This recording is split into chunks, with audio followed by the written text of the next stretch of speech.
should be it. What's up, everybody? Welcome back to another episode of the Strife of Aradiel. This is session 5. We're going hard. Unfortunately, we are missing one of our players tonight. Ira wasn't able to make it, having some technical, computer stuff going on. So we will figure that out as we play and stuff. But we are pushing forward. We got everybody else here, so let's get the group in. And let's go ahead and kick it right off. Again, every so often we'll run our ads and stuff like that. We'll take a break, and that's just so that anybody who hops in to check out the show, you don't get interrupted mid-game. Other than that, we don't run them. So, let's hey, everybody. There we go. What is up, people? How is everybody doing? Hey. What's up? Good. Hello. Cool. Just got my ear just a little bit. All right, so I'm gonna swing right back into things now. We ended up rewarding XP after the session because I'm forgetful like that. But you guys got enough XP, so everybody leveled up. I'm not sure if anybody didn't do that. If you did, go ahead and do that leveling up while we get everything kind of situated here. So last session, you all had a interesting interaction with the priest, ran into some old, let's say friends, for now acquaintances is probably more accurate. And then you met a local hermit, happened to borrow his boat and make your way out on the water where things got a little rocky there. But you did make your way back to the shore there late in the evening now. It is dark out. You all are up on the shore. Last I recall, you were getting ready to go for a rest, but let me know if that has changed at all or what you guys are doing. At this point, as far as Ira's concerned, just kind of loop that in there. He's there, just, I'll address that once the appropriate time comes up. Well, since we broke into some hut, hopefully it's abandoned. I think we should probably keep a watch tonight. Yeah, I'm not sleeping well. Okay, well that actually reminds me, because I forgot you guys were making your way back in. That's how we ended. You guys made your way back off to the outsides of town there and into one of the very kind of distant huts there that have been more or less abandoned, as most of the village seems to have just pulled much more into that center there. I'll be the first to keep the watch, so you can sleep safely. Say less. Ragnar, are you teaming up with me in the night? I mean, I only have to sleep 4 hours. I only have to sleep 4 hours as well, so yeah, down for that. Unless you want me to get the other half, since we don't have the other. Actually, yeah, I could stay and watch on the other half of the 4. If I'm not mistaken, guys, didn't Aaron say something about things coming out of the water, or am I wrong on that? You're right. That's why we definitely should keep watch, I think. Okay. Yeah, I was just making sure. right. I couldn't remember if that was the case or not. Yeah. All right. Yeah. I don't trust the people in the town either. Yeah, I don't think they're themselves currently. Yeah. All right, so everyone's They're settling in except for something. Finvar, who is standing guard, taking the first shift. All right. So everyone finds a spot in there, rolling out your bedrolls or what have you, and getting as comfortable as you can for the area there. It gets a little chilly. Fortunately, the worst of it is really in the wind. Otherwise, it's the humidity that keeps it kind of warm at night. So except when a breeze comes through the missing door, it kind of rushes in there. But other than that, not too bad as far as sleeping if you're not lighting a fire. Everybody's resting in there, and there's a couple of crates and barrels and stuff like that. Just little things, not really anything in them. Whatever was there is rotted away. What are you doing while you're standing guard? Are you just sitting somewhere watching, or are you doing something? I'm, I'm gonna climb to the top of the hut and like from up there keep a keen eye to my surroundings. I mean, if anyone approaches the hut or anything like that. Now, as you're sitting up on the hut there, you hear a little bit of noise coming from the direction of the town. Some light humming here or there, nothing that seems to be getting closer. But as the hours go on, the fog from the water there does start making its way up deeper and deeper into the woods there, kind of filling that whole area with this thick fog. You're sitting on top of the stars, bright overhead, peeking out through the trees up top there. Give me a wisdom save, and you're going to be taking that with disadvantage. We still have exhaustion, by the way. Not to shoot ourselves in the foot. The kind of mental exhaustion there. So, yeah, this is for other reasons that you have disadvantage. I can't really give away, but you would have disadvantage anyways. But there's no double disadvantage. That wouldn't be fair. Okay. Yeah, that would. Okay. That would be just mean. Wow. 18 with disadvantages. Woo, So, let's go. really, really good. Oh. So, as you're up top there, you start to kind of almost drift into a strange trance. Not so much falling asleep, but just kind of zoning out in this weird kind of daydream. But managed to shake that off, and you can see little corners of the fog kind of barely touching the rooftops as it's just filled this area up high now, thick as all can be. For the rest of you, as you all sit down there starting to drift off real deep into your sleep,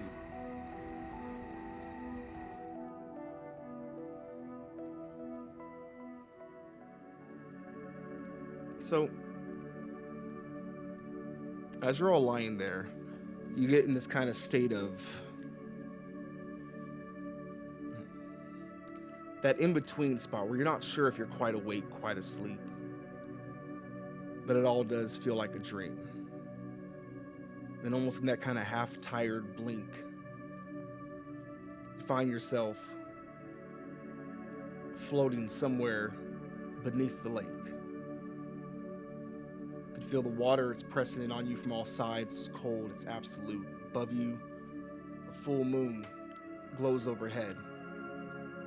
And then that moon blinks one time.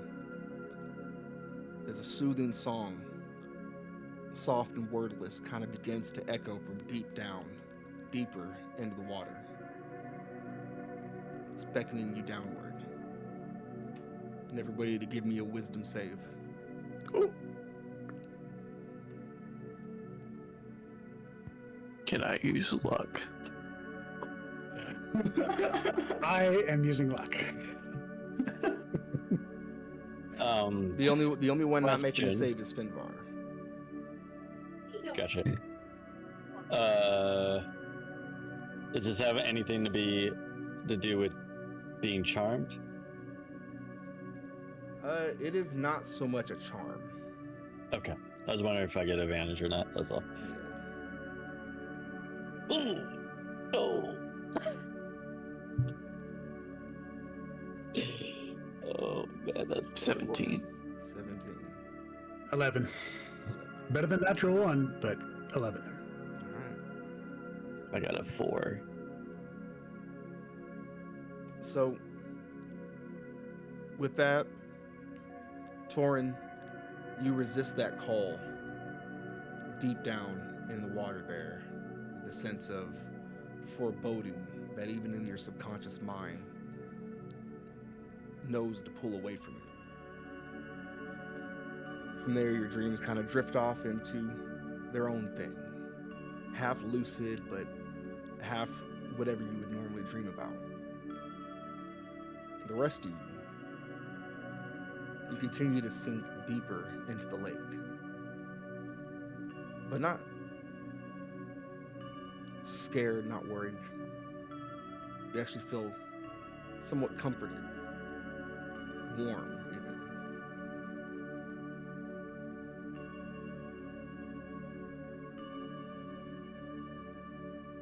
Both of you, as you're sinking deeper in, you can feel your lungs kind of letting out that last little bit of air. Both of you give me constitution saves.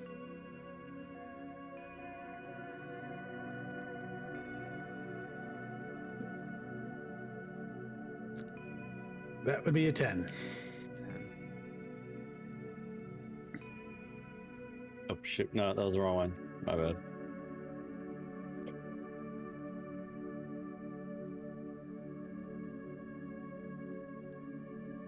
All right, 16. So, Ragnar, for you,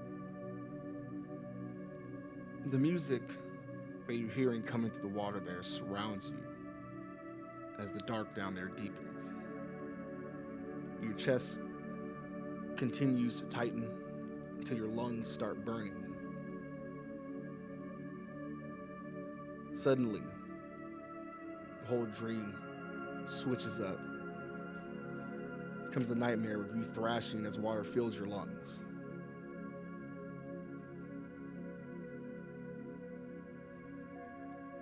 Jasper,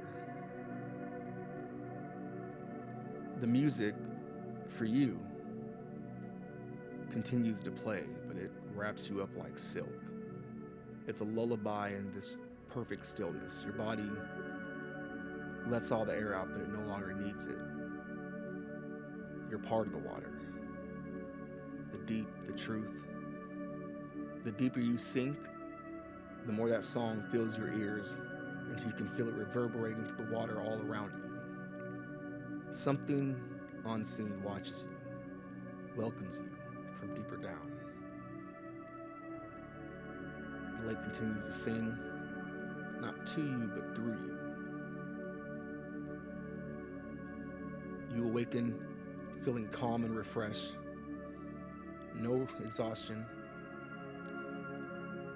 You only remember the piece of the song and this certain sense of deep purpose. Ragnar, as you awaken, you burst from your bed, choking, gasping for air as water pours out of your mouth. You do gain 1 level of exhaustion.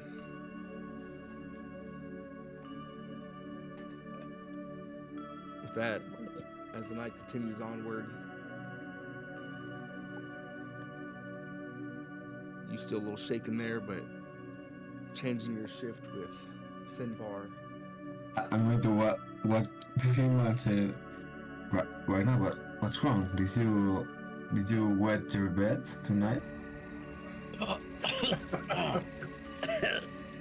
No, Are you okay? I don't. Oh man, I just had a weird dream or something. Yeah, no, I'm fine. It's felt like I was drowning. I don't want to ruin your night, but you have to do the watch. I'm sleepy. I need to rest. Yeah, I got it. Don't worry. All right. It's like an oak tree, bro, to sleep directly Yeah. with So you my guys are bed gonna ball. continue on for the rest of the night there. Get your rest. Again, everybody get your long rest. You do still get your long rest, but you still suffer from that point of exhaustion there, Ragnar.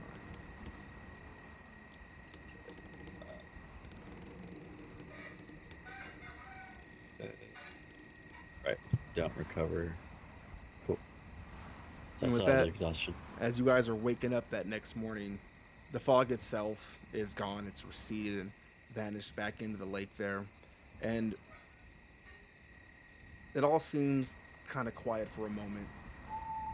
And then you start hearing drums playing from the direction of the village.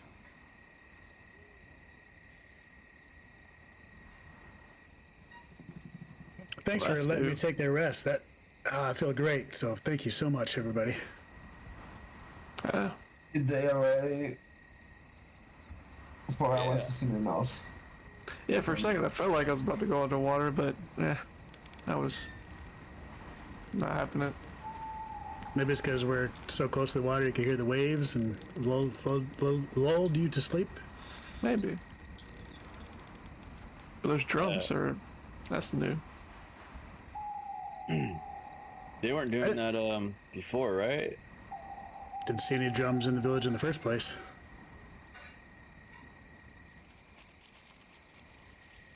Well, shall we go look? Yeah. Maybe they're celebrating something. All right, so you all are returning back to Steelmere? Yes. Right. So, en route though, I'd like to, hey Torrin, I spent a little bit of time studying my books last night, and I know you asked us to do something yesterday that I wasn't able to do, and I figured out how to do it. So, would you show me your little figurine? Yeah.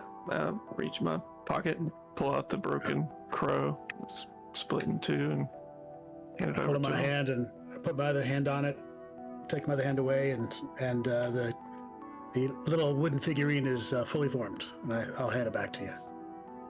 Wow. It's a part of a trick. Crazy things. I'm learning. I'm learning every day. Thank you. Of course. And it does seal it back together perfectly. Everything down to little wood grains. You can see them connecting all over again. It's like putting together all the little tendons in a hand. Perfection. Nice. So, as you all make your way out of the huts there, again, it's on the edge of the village, but it's kind of, you get out and a little bit further out, the space between the little huts and everything kind of spaces out, so you guys are a good ways. It takes a good 15 minutes before you're getting back to the peak, overlooking the slope going down into the actual Steelmere main. And with that, the whole town, it looks like, is gathered up out front there by the water. The shrine itself is all but deserted, and they're all gathered there.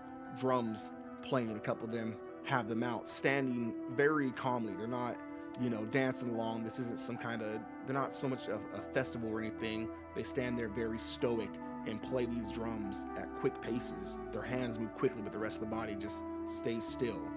You can see from where you guys stand looking down at it, a long rowboat pulled up on the water there. 2 villagers sit inside the boat, and stepping down from up on his hill, the priest is walking towards the shore. Are you guys doing anything here, or are you still watching? I guess we're about to find out if they come back. Well, we can't kill them without everybody seeing, so... Right. We have to watch. Is this by the statue, by the way? Is the statue anywhere nearby?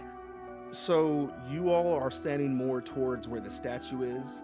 If you're kind of staying outside a little bit, then you're about 120 so feet from down to where the water is, and that's where everybody is pretty much gathered, and they're all kind of packed in as you're all staying at that slope, just barely behind the statue a little bit.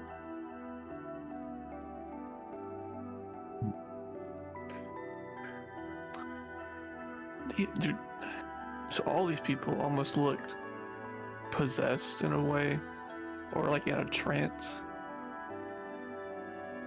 If I had to relate it to something, they all look drugged. They all look very blank. Their expressions are, there, but somehow muted. Jasper, I mean, you guys know more about magic than I do, but I can't help but think there's some sort of just essence coming from that lake. Magical. I don't know if y'all can tell where it may be coming from with like those powers or something, just to get a point or a bead on where we could start to look. Yeah, it's a good question. I would say that Ira might actually know best when it comes to the natural world. I didn't certainly detect anything magical when on our foray out there. It's quite possible that if this priest has taken these two villagers to whatever they get dropped off of and disappear from, this may be an opportunity for us to try to follow. On the other hand, it's kind of tough to do that on open water during the day.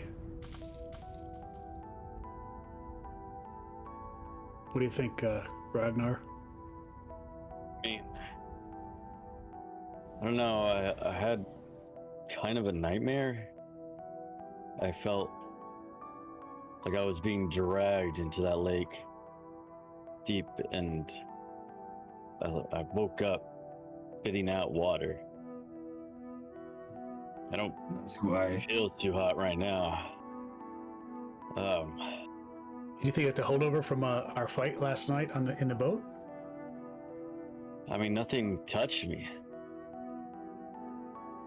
We stayed, and I stayed in the water. We all did. Yeah. Or stayed in the boat. You know, we all did. I don't see how the water could have affected us when we didn't even touch it. Yeah, I think something magical is going on, but I don't quite know. I mean, did the I don't remember where, but I heard about some minor deity. Did you say it, guys, or I don't know? No, you're right. I talked with Veyron, the Oh, guy right. from my past. He mentioned there could possibly be a minor deity or possible upcoming of one, but that's kind of something he was trying to figure out too. So I don't know if it's for sure. We could figure it out ourselves, I think. I don't know how to do it yet, but I think I can try. I want to use Divine Sense near the lake to see if it's a celestial, a fiend, or something like that. Okay, so That could give us a clue. you're activating Divine Sense as you're getting closer down to the lake there. What is Yeah, the range on Divine Sense? I think it's 60 feet. The priest is a devil. 60 feet of myself. Let's make a deal. Let me see something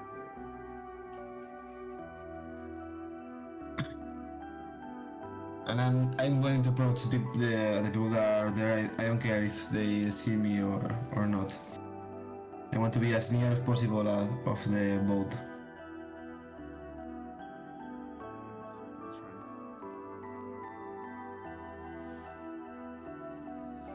It's one.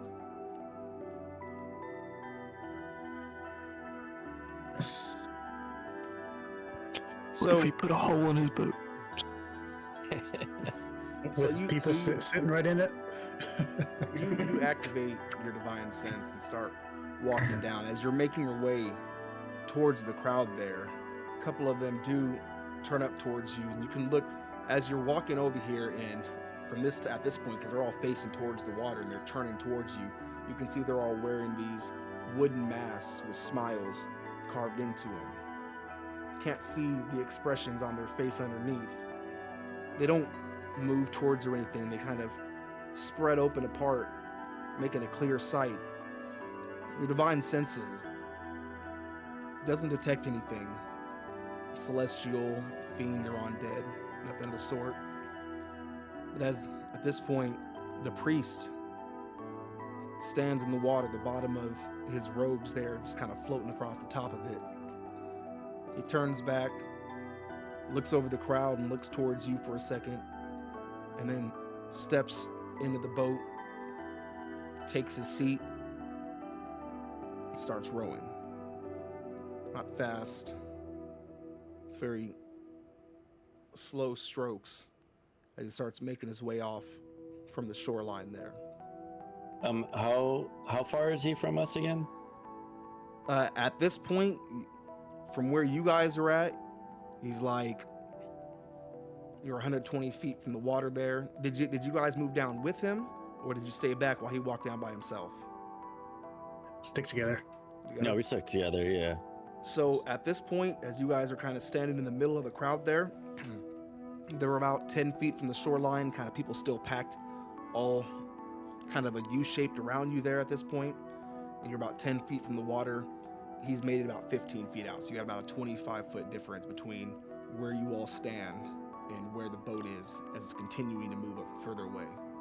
I'm gonna cast Detect Magic before he gets past the 30-foot range, and I can do it once a day without using a spell slot. Or once per long rest. And I'm just gonna see if there's anything magical on that boat, on him, or there's the people with the masks. So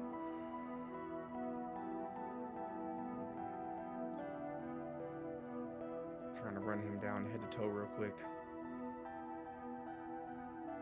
No, you detect nothing magical in the area there.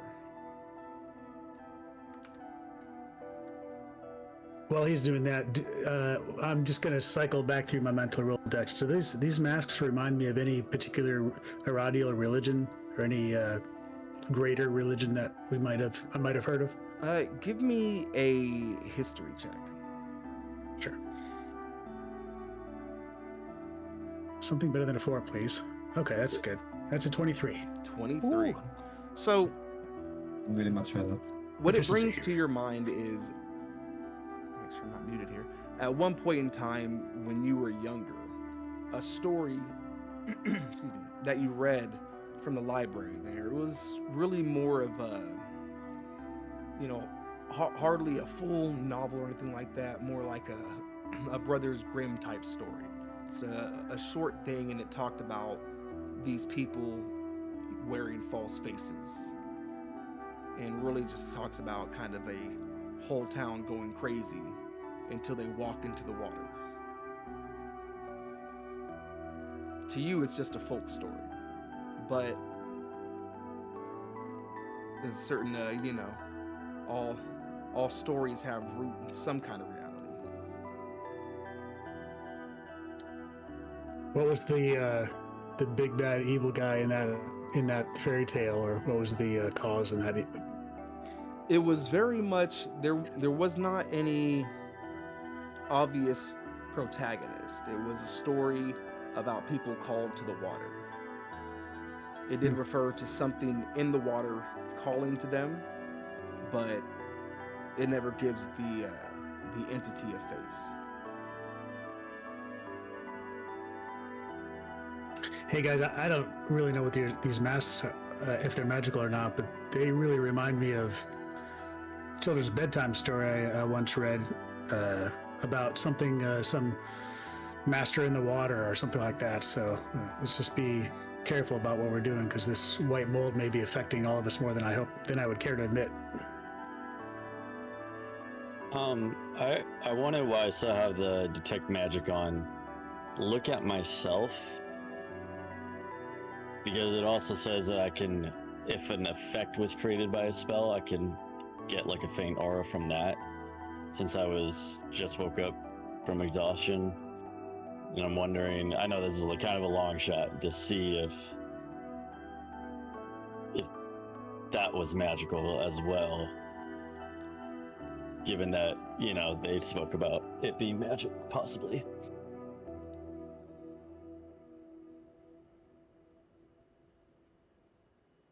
So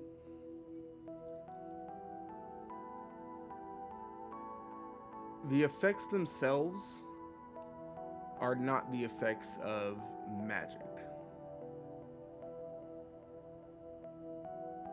Trying to make sure they would not be the effects of magic in that sense.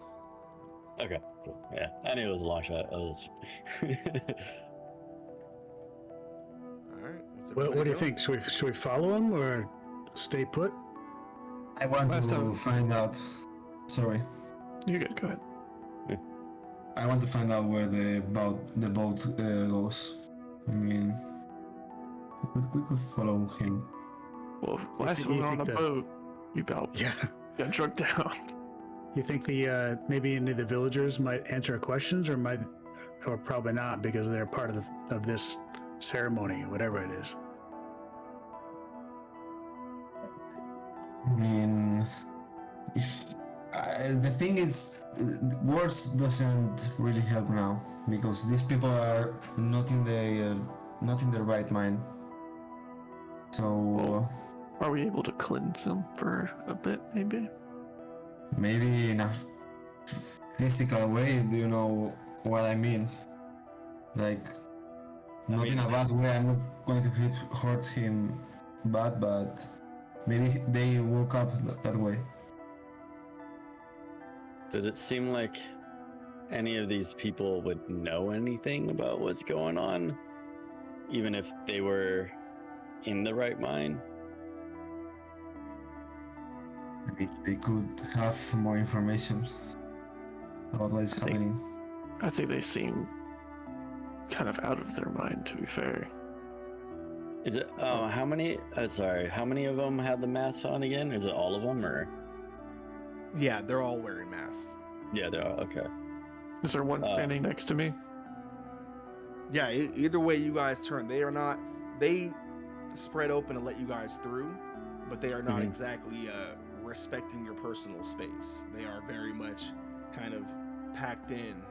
You know, a single step closer and you have somebody pressing their chest up against your shoulder there. I'm going to the person next to me. I don't know if this is gonna work. I think we're thinking the same thing. And I'm gonna cast suggestion Oh no, we weren't. on the person next to me. They need to do a wisdom saving throw, DC 14. 14.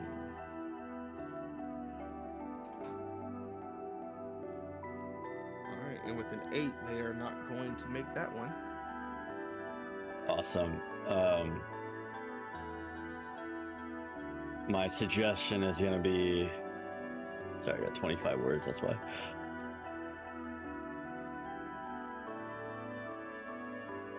Tell me everything you know about the priests in this lake and that white mold.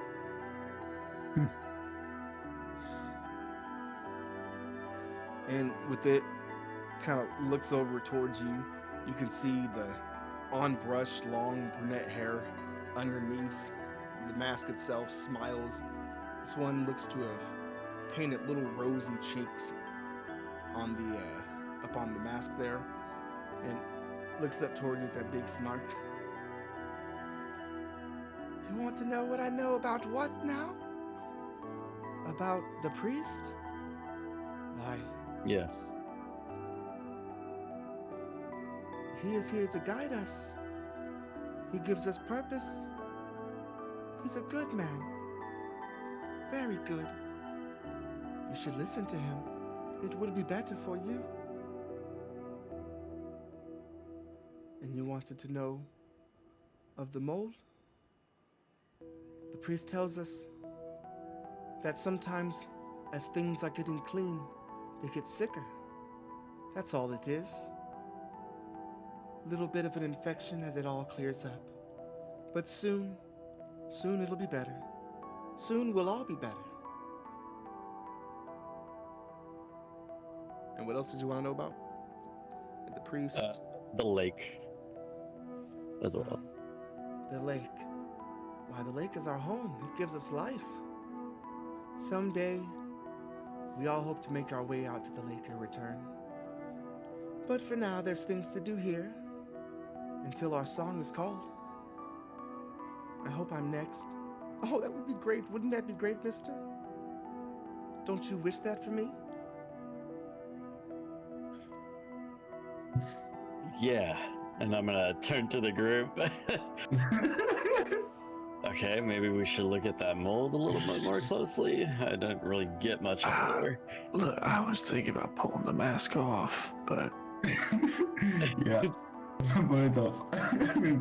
Maybe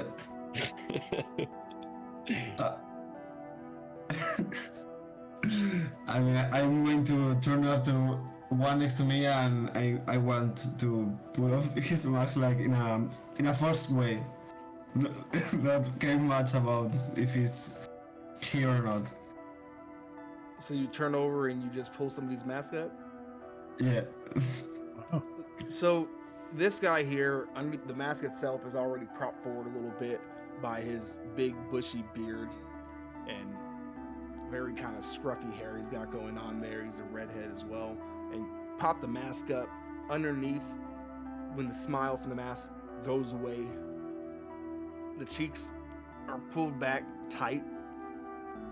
You think there's invisible hooks at the corner of his lips, prying them open, as the cheeks almost kind of pull back on the teeth, and the eyes on blinking and bulging. Yeah. Put it back. Put it back. I Put hope it back. you I'm going to put the mask back again. I'm not watching that. Guys, maybe how about we step away from this crowd for Yeah. a little bit? It's just kind of creepy. Yeah. Let's find somewhere where they're not at. I had an idea though. I mean, someone mentioned an infection, like poison, or a disease, something like that. Hey, Maybe yeah, I can. she was saying that they say the land is sick and the mold is just, like a scab. It's just scabbing over as it's healing up.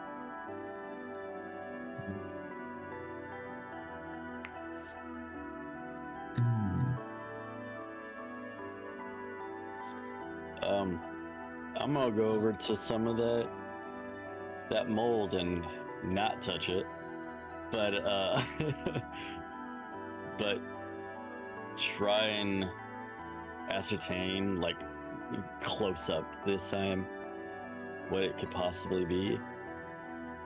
Ragnar, maybe that white mold was in the hut last night. I slept great, but if it affected you, maybe it was in the hut. We didn't look ahead of time. Plot twist: it was asbestos the whole time. Lead poisoning. Yeah. All right, We're so not actually here, guys. you're going and kind of kneeling down towards some little mound of the mold there. And how are you trying to interact? You're just looking at it, or what exactly are you doing? Yeah, just like very up close, because my detect magic is already off since I had to concentrate for suggestion. So I'm just trying to see what this is, if it looks different than like regular mold. So, give me a perception check. Okay.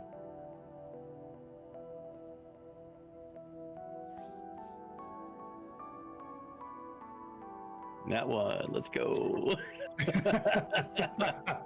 Starting out strong. Well, it has a smell. Like, I don't know, good or bad cheese, depending on who you talk to. Ugh. Otherwise, you don't notice anything. Notice. So, anybody here have like a jar or something we could maybe scrape it into? I've got a couple empty component pouches. It's better than nothing. They're waxed, so. I don't think it'd hurt to grab a little bit, Yeah. maybe see if we can Sure. figure out what it is later down the road. Or Easy. I don't know if we can figure it out now, but don't touch it with your hand. Use here and do I have an extra dagger, or do you have a dagger or something that you can just? I don't scrape have a off with? dagger. I've got gauntlets, but if I could borrow someone's dagger. Oh, here. I'm going to touch it with my hands, and that's it. I'm going to have grab it to the pouch of Jasper.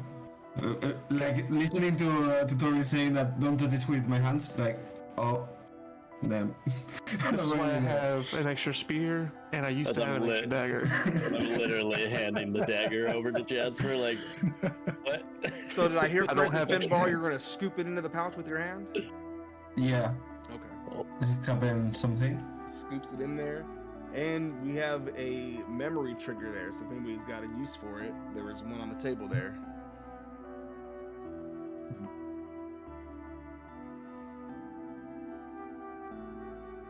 Any takers? We might in a moment. All right, we'll hold on to that. We'll leave that one spinning for a while here. I've got the almighty hourglass over there. I don't know how long it lasts for, but an hour, right? Something like that. But so Finvar goes over, scoops some into the pouch there, and just, I'm assuming wipes it on his pants probably. And then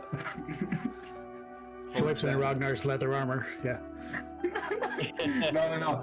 In the armor, no. In my pants. I'm careful with the things I got. What are you guys doing from there? Guys, I just think we should be bold and get back out on the water. I know it sucked last night, but I mean, I'm gonna propose another idea. Sure. And we take out this priest. Taking him out on the water. Because I mean, well, he'll come back, right? Does he go to y'all sped him at some temple or something? Well, that's what I'm a little confused. Normally he does this at night. That's what we were hearing, right? That's what Aaron said. That's when he saw it. He saw him leave it one time.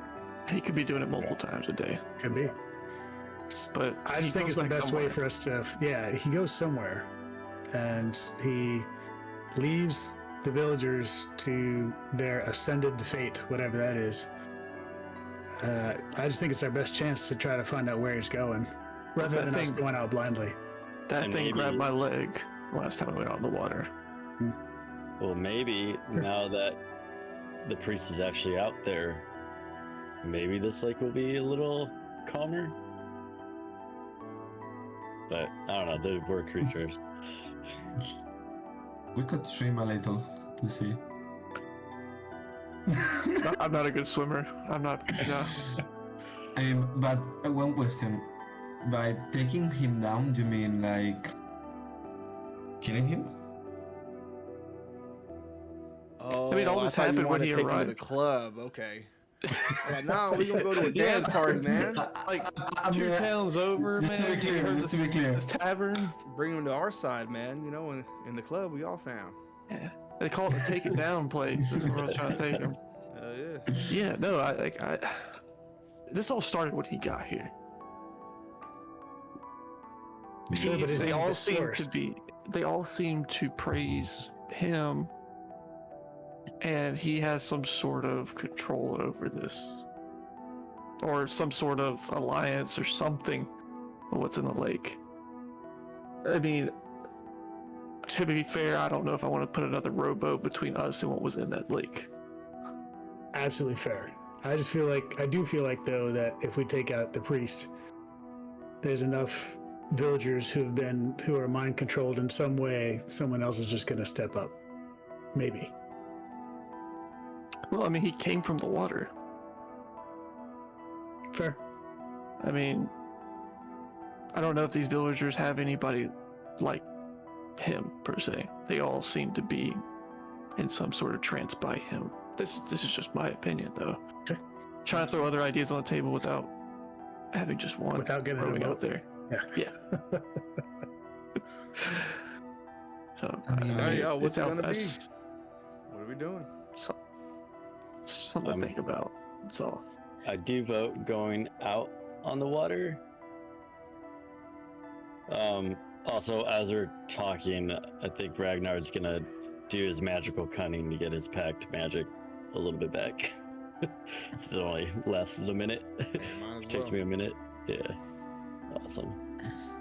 Well, if we go back on the boat, maybe we tie each other together in case one of us gets knocked off. I mean, if one gets knocked off, everyone is going back. I mean, it's not a good idea. Oh, counterweight. If there's 2 of them that go off, it depends on the size of the person. Yeah. Or you have a preference, or do you have other ideas? We could peace out whatever is in the lake. I thought out, but I don't know if I have any bait available to fish that thing. I mean, it was massive because the thing it made to the robot, it's not normal. It's not it's not a good fish. It's going to be something much larger, I think. I hate to ask this, but Torin, what do you think about potentially asking Varen Mornvale if he's got any other additional insights? Or is that just a bridge too far for you? I mean, we could, but the sad thing about it is that they didn't really want to talk to him. He really couldn't get much information. That's why he asked us to. So, I mean, we could, but I don't think he would budge any more than he already has. Fair. Especially to help me. I mean, maybe it helps him. How are we gonna tell him anything, anyways? I thought I wasn't going to, but Did he, this is for Risen, did he tell us a way to contact him? He more or less said that he'll find you. Okay, yeah, that's what I thought. he's probably watching us right now. I just wave Sick around. bastard.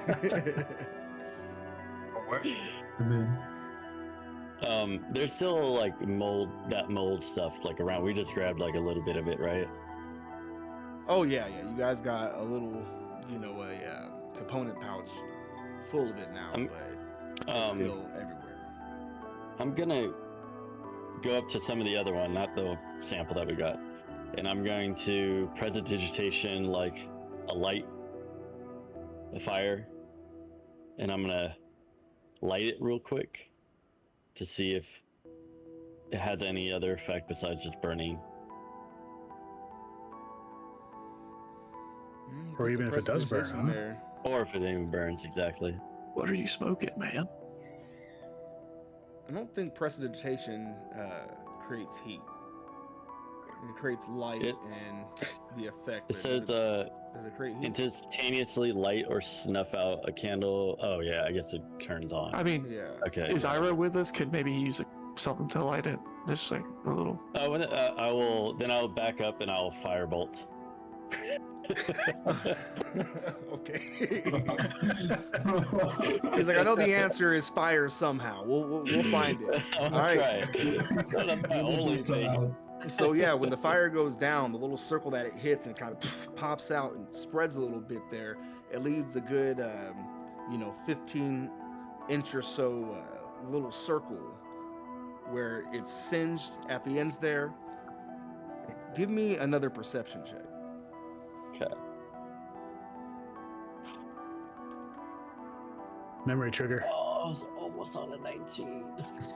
Memory trigger. You got a memory trigger? You got something?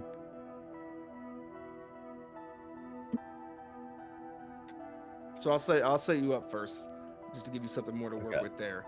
So as you are looking down it and you burst off a little fire bolt and clear that little hole inside of the mold there, and looking at it, you can see the charred edges of the circle kind of quickly crumble off, and that black charred look fades away for more of the white mold. You can see little tendrils of it breaking through and working to come back together.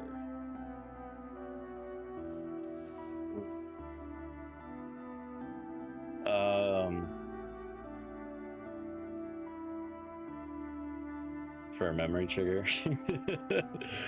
If you got something, if you don't worry about it. Actually, yeah. I would say seeing that it reminds me of a trap in the ruins where I found my scimitar. And how I nearly was pulled against like trees coming in and grabbing like tendrils, almost grabbed me in these ruins, and I was almost caught there. I kind of have that little flash seeing the little tiny tendrils. Okay. Piece it back together. And so, with that thought there, that little kind of moment of remembrance, what this brings to mind, because when you were in there, what you would at some point later on come to find out or realize that those creatures, the things that had tried to grab you in there, were oozes. And this mold is displaying very similar movements that the ooze took. I will immediately back up. It reminds me of an ooze. I think these are oozes. And I would have at least a little bit of knowledge besides, right, of how most oozes are. So the general stories, like just the top of your brain stuff that most people would hear about, is oozes are all kinds of nasty things. Depending on who you are, who you're talking to, and what story they're telling, they're known to do all kinds of different stuff. Some of them will burn your skin. Some of them will, eat your weapons. The stories change from, from fable to fable, but so you're not sure if there's a variety of them and the stories change depending on that, or if they're all a bunch of BS, but you know that kind of the gist of what an ooze is. Okay, yeah, I'll back up. It's an ooze. Look, it's reattaching itself. And I'll even point and try to point out the tendrils before it fully reforms itself. Is it a dried up ooze?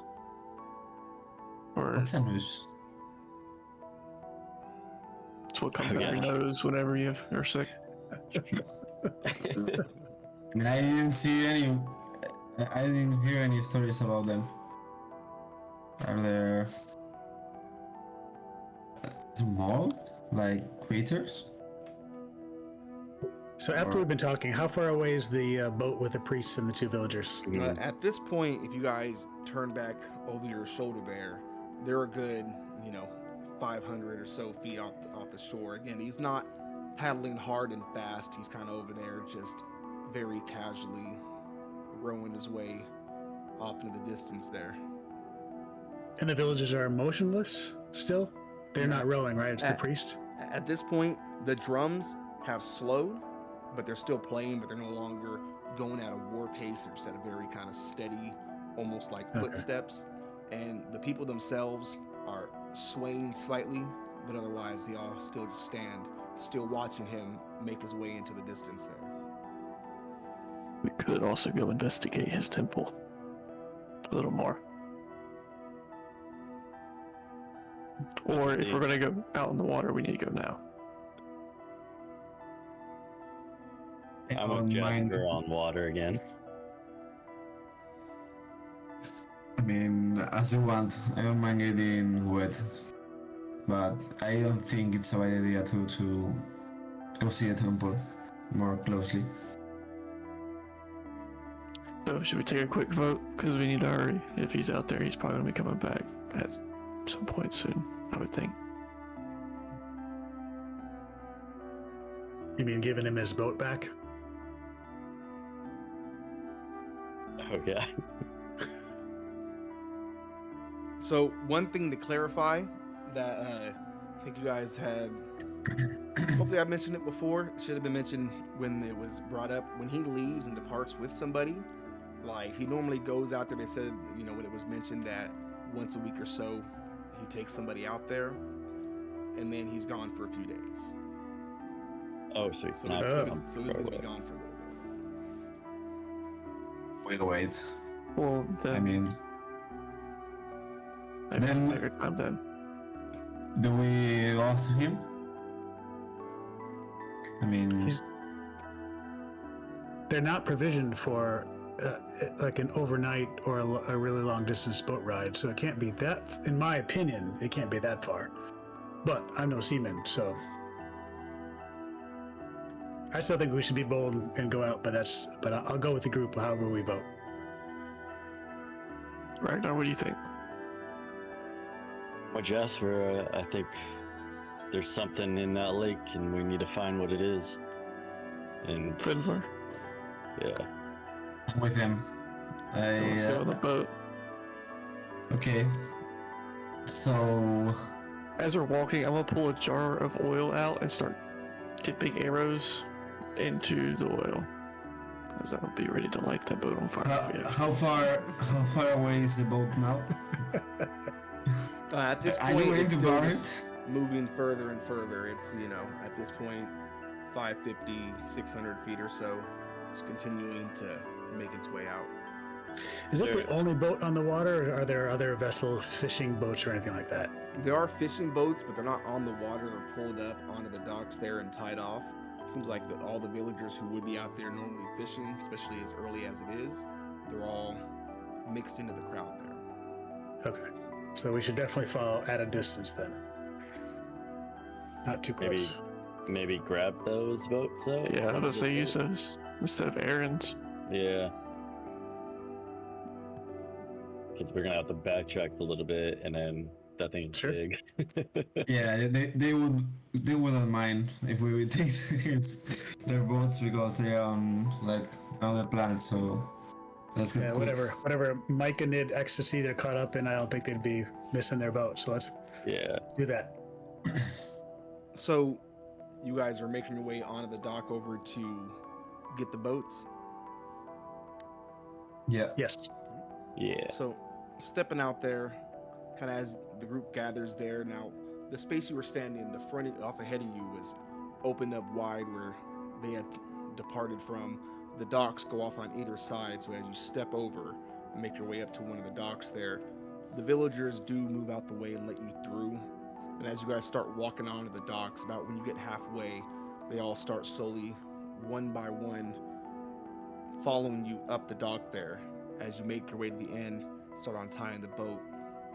By the time you guys are pushing off and making your way into the water, they're all still just standing at the end of the docks, playing their music, their masks, smiling at you as you start making your way following the priest. You continue on rowing for a while. Who's actually doing the rowing here?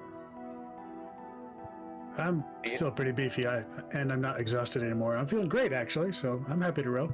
All right, so let's get Yeah, Jasper me too. and Finvar to go ahead and roll me your athletics together. Okay. And the water is still super foggy, correct? We still can't see anything out there. It's a little bit more clear. At this point, there doesn't look to be any kind of fog. Everything is cleared up. There's a very thin kind of morning mist that just very barely sits atop the water. Otherwise, all right. So you guys got are inspiration. rowing. Not Here we go. digging in Yet another deep 4. yourselves, but making your way, paddling off. Now, your pace, really, you're going at this point at the same pace as the boat itself, so you can still see it off in the distance. It's still well within sight. It's a little bit smaller there, but you manage to maintain and continue onward. Now, as you guys go, the boat glides across the surface of Lake Freyvaden under just this dark sky over this bright sun overhead. And you can hear the priest paddles off in the distance now as everything has gone more or less silent. Then, without any real warning, the mist thickens, picks up, and soon seems to almost be rising up out of the water there and filling the air around you. The fog returns. At this point, you can see a little spark of light as some kind of lantern lights on the priest's boat ahead. Through the fog, you can see a little clearing there as it opens up for a mere second. You can see a clear shot of the priest himself. He looks back over his shoulder at your boat following, smiles, and the fog closes back in as you continue gliding forward. Suddenly, from nowhere it could have been a moment before. Again, this fog wasn't here. The water was clear. There was nothing in sight. Now, large, jagged, would look like rocks stick out of the water. A mass of black muck, slick stones, and twisted vegetations that just don't seem to fit in this world has sprung out from the water itself. Some kind of hidden island. Certainly not a natural one. You can see the peak of it just peeking over the fog, far off ahead of you. You've lost sight of the priest directly. As some time passes by, eventually, the boat slides up onto the mucky shores. And that's where we'll take our break. And yeah, and then we'll pick up from there in just a minute. Everybody who's checking us out for the first time, again, this is session 5. You can go and check out the Discord. We got the whole thing layered out in there if you missed any previous things, or we got it over on YouTube. Check it out on TikTok, all the good stuff. Either way, if you're enjoying the game, appreciate it. Stick around. We have a lot of fun. And we're going to take a quick ad break. That way, while we're playing, nobody here gets interrupted. You don't miss anything. That's the main reason we do it. So, chill out for a second. We'll be right back. Plus, it gives everybody a chance to stretch their legs and try to gather your guys' brains back up into your skulls from everything that just went down. So, BRB, everybody. The 30. Yeah. What's up, everybody? Welcome back. Things are getting crazy, so we're gonna loop right back into it. We're not even gonna waste a bunch of time listening to me run my mouth. Bam. And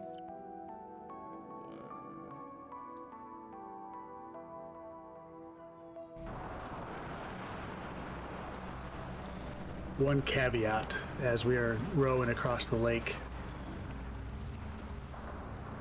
Guys, you probably have heard this story, but I'm going to briefly recount a childhood nursery story that those masks definitely reminded me of, and just tell you about how these masks were worn by these people who were taken over or serving in some way this thing in the lake, in a lake.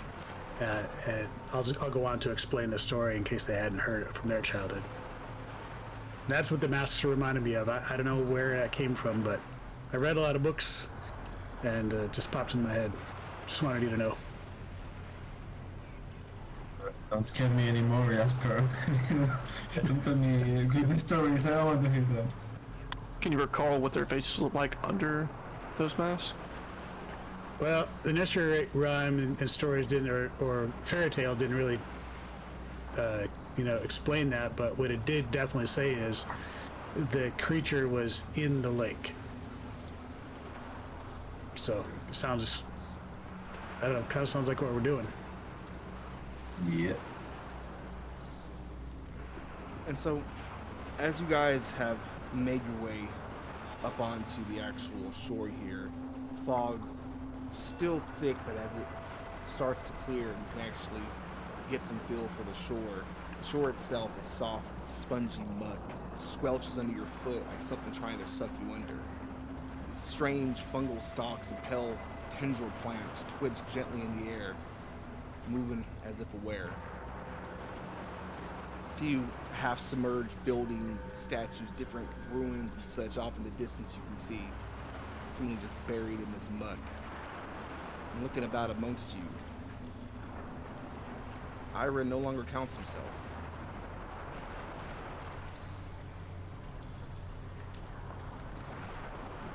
He didn't go overboard, did he? I think he fell into the water. I mean, Never heard a splash. Did you get on the boat, guys? Did we see? yeah, he was with us. I mean, he was a little quiet, but I don't know. I know he's a weird, nature guy. Can he transform into stuff? He transformed into that boar. Maybe he's a bird or something around us? He can, but I mean, he cannot transform into something so minuscule that we cannot see it. I mean, we had to have seen him run away. He's not disappearing. He's transforming into something. But I don't know. We'll just keep an Maybe eye he out and is see if maybe he did do away. that. We'll definitely keep an eye out for him, but I'm not so certain how stealthy we have to be because I think the priest knows that we're here. So. He did look right at us. Yeah. And I'm gonna cast Mage Armor on myself.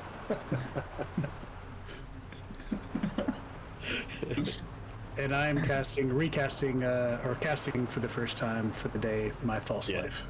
I was like, I just clicked in my head that we took a long rest. Yep. Or cast Enox's arrow. Nice. Okay. Hey. I mean, I'm going to join the group also, and I'm going to cast Long Strider on myself once a day. It's 1 hour and 10 feet more of movement. Any signs of structures or anything built up, or is it all just mountain and muck, jungle? Can't hear you, Risen. Yeah, so it's a lot of muck everywhere. Again, off in the distance, you can see different structures. They look all tilted and often wrong angles, partially sunken into the muck from where you can see them. Some of them you can just catch their peaks as they're far off in the distance. And then, aside from the sinking ground around you, there are puddles of ponds and everything around with stone structures that kind of wind up and twist over them. There are, up the coast a little bit, you can see another boat, the priest's boat, and footprints that move off towards the hills. No sign of the priest himself, though. He knows we're here. I vote we follow. Yeah. What's close here? The stone structure, like, it looks man-made. So the stones that twist around here don't look man-made so much. There are structures off in the distance that do look, like they were made by some kind of sentient race. Okay. Cool. You guys, are you heading off into the hills, or what are you doing? Yeah, we are following the the trace of the priests. So, as you all start proceeding forward a bit there, from the watery ponds off to your sides there, you can see they all start to bubble. And there's a sudden splash. High hydrants go up as something leaps from out of each of these 3 ponds around you and lands on the top of those almost bridge-like structures of rock.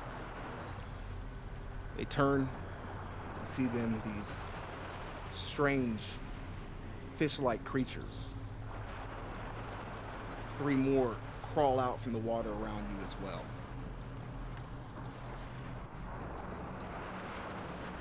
Man-sized? They are man-sized. Do they seem like we could possibly talk to them in any form? Or do they seem aggressive, I mean? They certainly seem aggressive. They each carry nets and spears. The ones on the bridge raise theirs. The end of the spears tied off to ropes.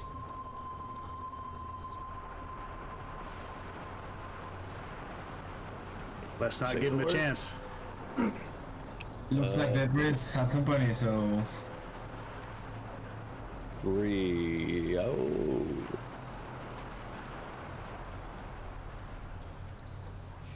I'm going to draw my spear and get it like in a between them and me.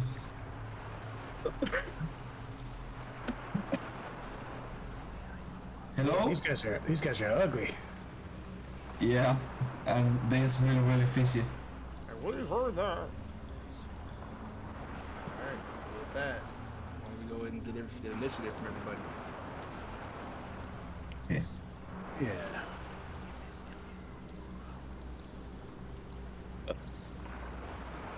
Nice. Oh, That'll wow. be 12 for me though, not 14. It's -2.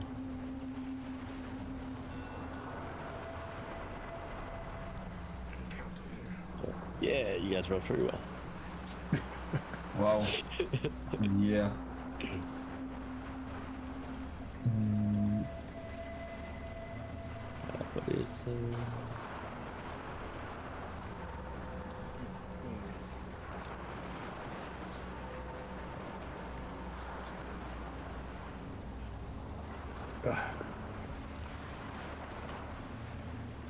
I learned a new spell but these guys are just a little too far apart.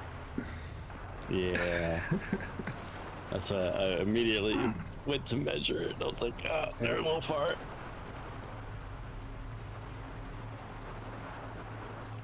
Alright. Initiatives, Ragnar.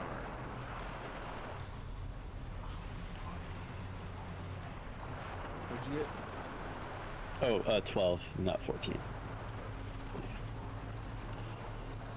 Alright, Torn. 18. Jasper. 16. And Finbar. Dirty 20. Okay.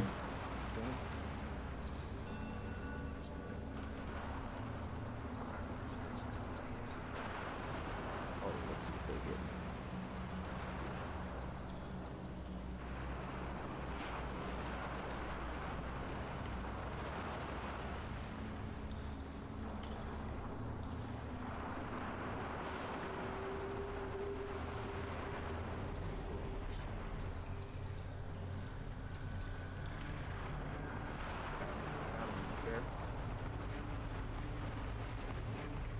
Alright, so first up, Finvar. Yeah, Finvar, you are first. I was craving a fight. I need to launch at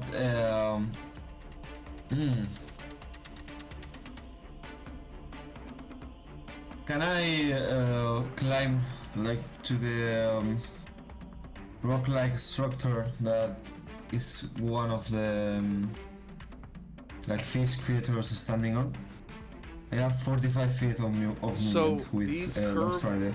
These curve overhead, it's empty underneath them. They kind of just jut up and then connect going across the top there. And they're about 15 feet off the ground from the bottom. So you couldn't climb up the side. You could go up towards any of the ground points and start climbing from there. Okay, no, I'm I need sorry. to hit. One quick clarifying question. Which ones have the nets and which ones have just spears? The ones on the ground here have the nets, and the ones Okay. at the top there have the spears. Okay, thanks. They have their own spears as well down here, but they're not tied off like the ones up top. Okay, so I'm going to cast Divine Favor, giving me extra divine damage. Man, don't know why I rolled. And I'm going to stick him with my spear, the one that's near him, near me. This one. Move your guy. I don't know who you're referring to. Yeah, Oh, that one here. right there? Alright, go for it. I roll my spear. One attack. 18 hits. 18 is going to hit. Okay, so I'm grabbing it with both hands, so it's going to be 1d8 plus 1 plus the divine damage, or So plus the 4, so 9. no, I didn't roll. Okay, yeah, plus the 4, 9. 9 damage in total. And I'm going to. He's sapped, like the. He has disadvantage on his attacks roll against. Yeah, on his next attack roll, and that's it. Alright. I'm going to stand there and skip my turn. Alright, and Torn. Alright, I'm going to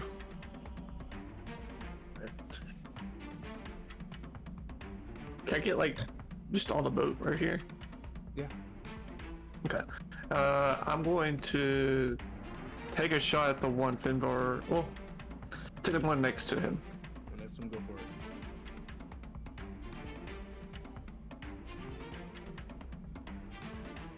That's a 14. So 14. A 14 does hit.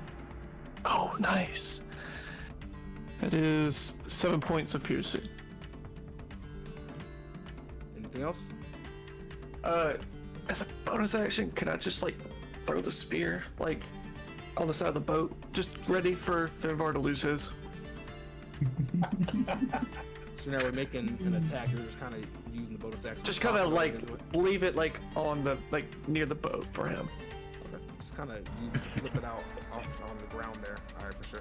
Yeah. And then that'll bring us over to Jasper. Charge. So I'll maneuver around Ragnar there, and shield in one hand, war pick in the other. Cast my True Strike cantrip so I can use my intelligence to attack. All right. So this is going to be there's going to be a +2 to this attack. Oops, I rolled it not on D&D Beyond. Sorry about that. So 13 to hit. All right. That will hit, just barely. Ah, excellent.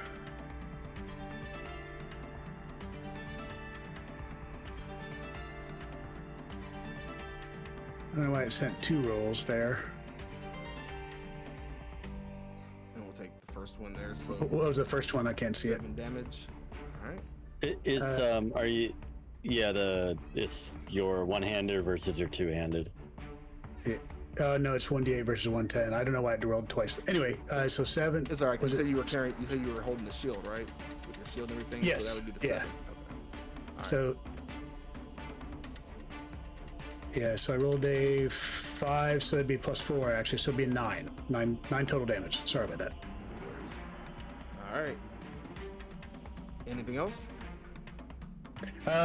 Nope. Keeping aware eye on the elevated fish people with spears. Hopefully Ragnar can take this one down. All right, Ragnar, you're up. Awesome. I'm going to get right beside Jasper. And then or as I'm running up, I'm going to cast bonus action Hex on that one, right in front of Jasper. All right. Boom. Oh, what? I just did the cast. I don't know why I did the damage.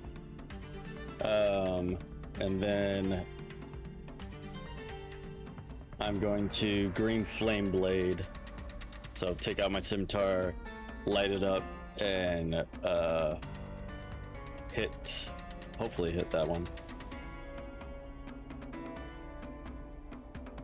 Dirty 20 will do it. Dirty 20, but it'll be 18 because -2 for my All right. exhaustion. So that hits. Yep. What's the damage? Damage is going to be 8 plus the 1 from Hex. Yeah, and there's no creature for the fire to go by, but because I hit it, I have Repelling Blast, and it's going to get pushed back 10 feet. All right. So I So want with them that, right in between all 3 of those. as or you those swing other the 2. blade through there and that flame comes across it, you get a quick smell of what people someday would refer to as fish sticks. Before it skips across the water there, putting out that bit of sizzle and landing off 10 feet away there, burnt out and dead. Is it Nice. possible to go diagonal? To push it diagonal? Oh, directly away from you? Yeah. Oh, for sure. Trying to line them up for. Oh, but it's dead. Oh. It is dead. All right, Oh, anything and else? I with it Fish dying, sticks. I get 7 temporary hit points. Nice. Yay! Yeah. Alright. Awesome.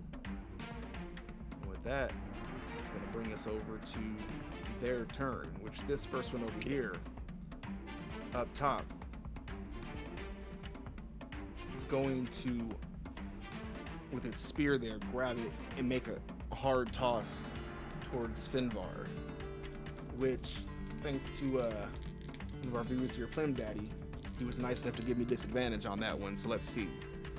Hey. Which is going to come in with a... What the hell is that?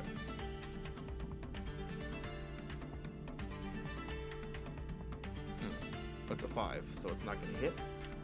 The next one over here, shooting off for Jasper with a 7, it's not going to hit. And the other one moves down and closer, also aiming for Jasper. And that one with the dirty 20 is going to hit. Yep. So the spear flings across there, spiraling through the air. Go ahead and give me a dexterity saving throw, Jasper. Ooh. That would be 16. 16. So it comes in, it slices across your arm there on the shoulder, but doesn't manage to pierce. As it does, he yanks it back up, the blade, and he grabs it again. The ones in the water move in on Finvar, taking their own swings there. One of them is going to grab his net and toss it towards you. Give me a dexterity saving throw, Finvar.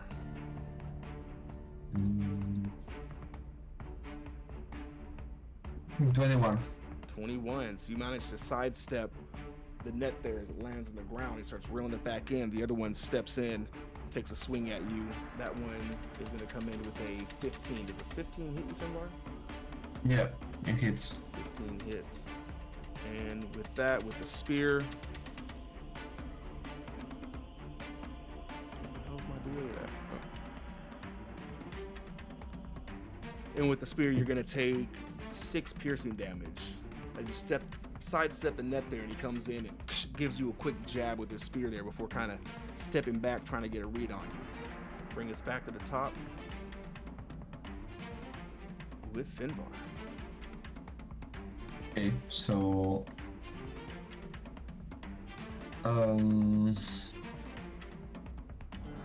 like kind of dodging the attacks from the two fistman, I'm going to throw my spear to the one that's on top of the rocks.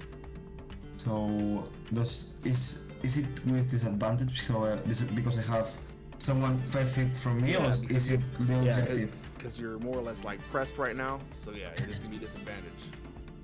Okay, so then I'll drop my spear, I'll throw it away, I don't care. And I'll draw my 2 daggers. I mean, I'm getting close quarter combat, so I'm going to... Can I draw my weapons and attack him with the same action, or...? No, like you can't throw it at him as like a drop action. Dropping it is free. If you want to throw it at him, that's an attack. Okay, so I'm going to throw it and bring my 2 daggers, then to the one it's in front of me, I'm going to hit him with my dagger. Which one? The one up top or the one beside you? The one up top, me. Alright, go ahead. 12 doesn't hit. 12 does Or not is hit it- that first swing, and he kind of sidesteps that. A similar motion to the one you made to step away from the net. And I'm going to try to hit him the second one with sneak. That gives me an additional one. That one's gonna hit. Yeah. So it's 1d4 plus 3 and 1 extra d4 for the divine damage. In total, 8 damage to the one that's in front of me. So you slice him up pretty badly there. He is still up, kind of looking very damaged. You can see the fish bones and ribs and everything, and some kind of nasty, like maybe whatever he ate before, now hanging out of his guts there. Anything else? I'm standing there. Skip my turn. Can Bring us I over to go up Torin. in my? I'm going to shoot the one next to him again. See if I can finish him off. All right, go for it. It's 22 to hit, Hit. and that'll be 8 points of piercing damage. 8 points of damage. Bolt comes across there, goes through one of its sides. You can see it sticking out the back side of its neck there. It's still standing, but it's making some horrible. You didn't know fish could scream, but this one's managing. Anything else? That'll end my. Let's see. I'll move over 10 feet. All right. That'll bring us to Jasper. I hope this is not overkill, but taking a look at the two that now are standing right next to each other, since I have a range of under 60 feet, I pull out of my component pouch again some rose petals mixed with sand, and I scatter in their direction and cast sleep on the two of them. Okay. So they'll need to make a wisdom saving throw, and the DC is 14.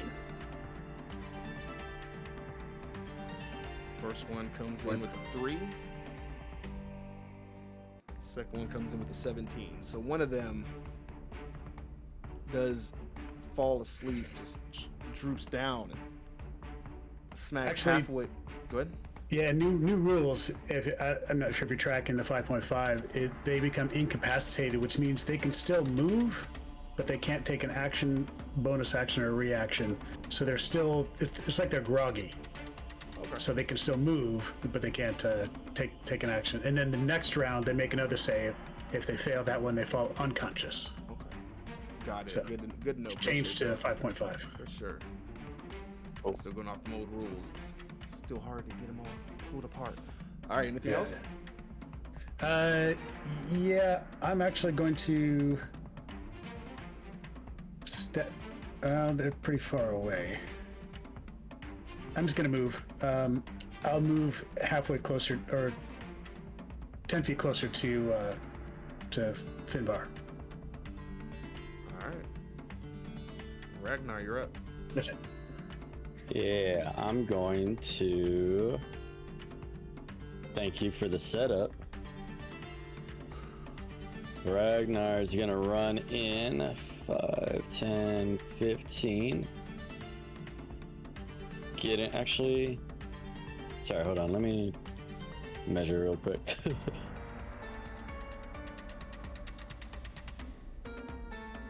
Oh yeah, that'll get him. Okay. Hey, actually, he's gonna go right here, so he doesn't even get close enough. And I'm going to cast Burning Hands in a 15-foot cone in front of me. As the green flames shoot out, they need to make dexterity saves of 14. Dexterity saves 14. 18 on the awake one. The groggy one, I'm not sure if it specifies, but I'm gonna assume it's gonna have disadvantage there. It does. Yep. And a natural 1, so that one is going to take the full force. The other one, I believe, will take half. So 4d6 is the full. So what was that? 6 times 4 to 24. So the sleepy one take 24, and then Well, not is full it- damage, full of whatever you roll. Okay, so the first. Okay. So one of them That's right. takes 16, and at that point is up there frying again. That smell of fish sticks is very thick, and he is singed, but he is still up. For your that sleep ability, does it have anything in regards to after they've been attacked? Let's see. Incapacitated condition until the end of the next turn. It repeats the save. Unconscious if it fails.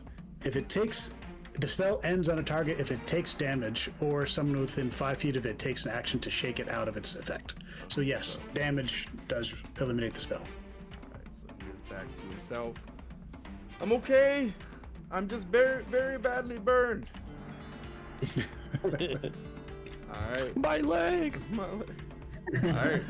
And that'll Well, we bring probably us- should have talked about that one, Ragnar, but sorry. That's all right. We're That's why I learning. only... We're learning. Yeah, that's on me. Alright. And then the other one did take 8 also, right? So it And then, takes yeah, half that one damage. takes 8 as Okay, well. cool. You are correct. And then so I had moved. Well, I made a mistake, but that's on me. So I moved. I was right. Yeah. Okay. So I moved 10, 15, 20, 25. I'm gonna move back. And then realizing that I didn't do it before, which I'm gonna do now. The one that only took the 8, I'm gonna bonus action cast my hex on it Okay. after the fact, but you know, whatever. No worries. Hex is a hex. Alright, and that'll bring us back over to your friend's turn here. Now, over here at these ones you guys are tangoing with, this one's gonna around a little bit there. The first one, the one very badly injured, matter of fact, he needs his marker on there, is going to take a toss towards Jasper again. Okay. It's going to come in with a 17, which will hit. That's gonna hit. And then let me go ahead and get another dexterity save from you. Alrighty. What does a B mean? Nat 20, so 22. 20. All right, so you're going to take the damage, which is going to be... Slice is pretty bad there, so that's going to be... How did it go? 8 points of piercing damage. Okay, that's all the false life spell dissipates. All right, and with that, he's going to leap back into the water below and vanish off into it. The other one there Duh.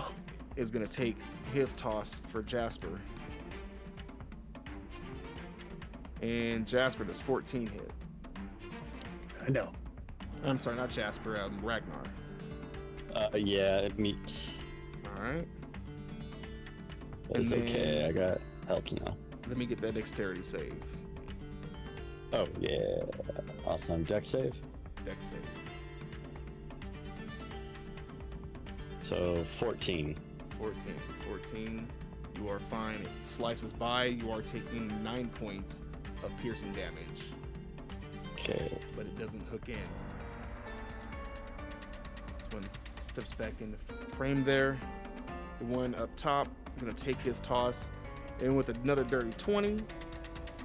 And only 2 points of piercing damage, but then also Finvar, let me get your dex save.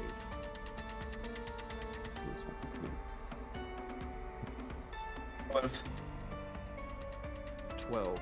So that hook that comes down there spirals through, stabs in hard to your shoulder there, and starts dragging. You can feel it kind of rip at your back there, taking an additional 7 piercing damage.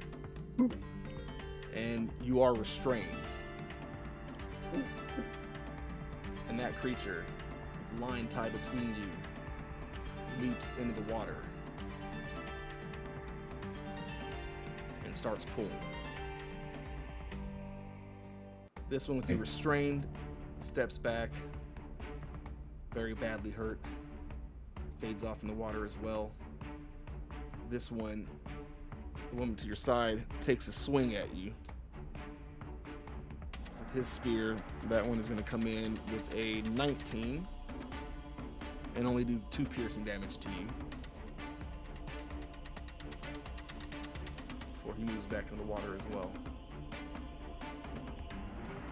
They are retreating or Looks they're like a pulling number, from me? a number of them that you guys have hurt so badly, all but one that you've killed, one that is lined off to you, and at this point you can feel the tightness there as it's pulling you into the water.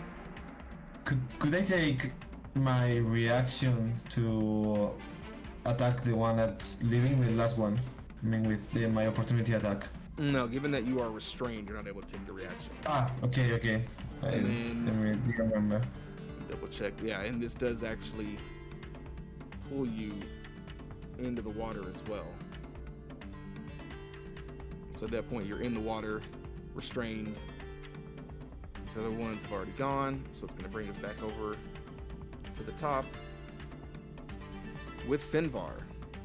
Finvar, again, you are in this water. You're at the top there, kind of just barely in it to where your feet are touching the ground. The water itself is about chest high, and you're being drug in. You can attempt to use an action to remove the spear, or if there's something else you want to attempt. I want to attempt to drag out the little piece of shit. I mean, I'm going to cast with my bonus action. I'm going to activate the Fearless Athlete, giving me advantage on athletics. Okay. And I'm going to pull from the rope that is attached to my chest without thinking about the damage I did. Okay, so you want to try to do a tug of war with it then. All right. So, given that you are restrained, the ability that gives you advantage, it's going to balance out. So it's going to be a regular roll, and it's going to be versus his. So go ahead and give me your athletics check. Yeah. 7. And with the 16, does not meet the need there. As you feel it continue to hold tight, you try to dig your feet in, but every time it's less a matter of just your strength, but the muck in the water here slipping underneath your feet to where you're barely holding yourself in place, let alone dragging it out with you. And with that, it's going to bring us over to Torn.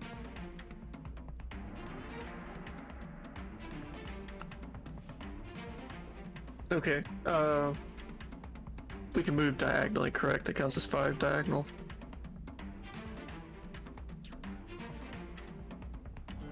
Yeah, I don't care. Okay. I think some people do like a straight line and you can turn once or something like that. I don't care. 5 feet is 5 feet. I'm gonna get right to the edge. Can I reach him while still standing on the edge? You can, but at that point you're kind of halfway in the muck, halfway out of it, like in the water there. So you got 1 foot stepped in there and you're reaching to grab hold. Could I have picked up the spear on my way that I put down and head that way? Is that free action, bonus action? What would that take? I see no difference. Pick it up as a... Yeah, it's like donning or equipping a weapon, so free action Okay, kind of sweep it up. I'll pick up that spear that I'll go when I pass by, and then I'm gonna flip the hilt of it and stick it out towards him. Alright, so you're holding that out there. Now at that point, he doesn't have an action or anything to try to grab hold of it, so you gotta wait until he has another chance there. Can I hold my action to pull him? Yeah, you're gonna hold an action there to try to pull him out? Yeah. Okay. Yeah, I'll hold my action to pull him out. Alright, and Jasper. Yikes. Well,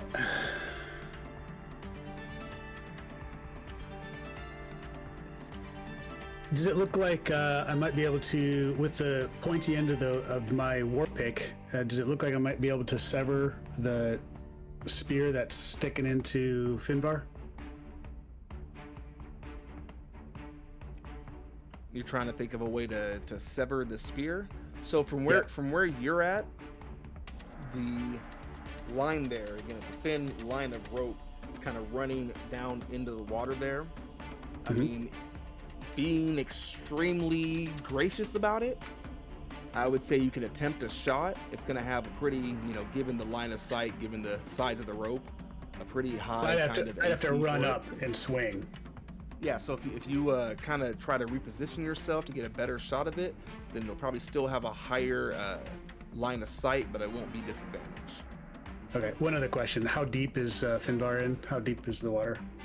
The water from where he's standing, he's still about chest high, so he's a taller guy. It's probably, you know, about a good 5 to 5.5 feet where he stands. Okay. Well, I'm a little bit beefier, so I'm just gonna run up. It's 5, 10, 15, 20, 25. Just try to grab his shoulder and pull him. All right, give me an athletics check. Sure. Not great. That would be 7. 7. You get a hold of him for a second, and there's a tug. Slipperiness, the oiliness of the water, everything that's coating him at this point. Too mucky. Can't quite get a good grip on him. Not to mention the kind of on-shoreness of your feet and that slippery muck beneath you. Okay. All right, anything else?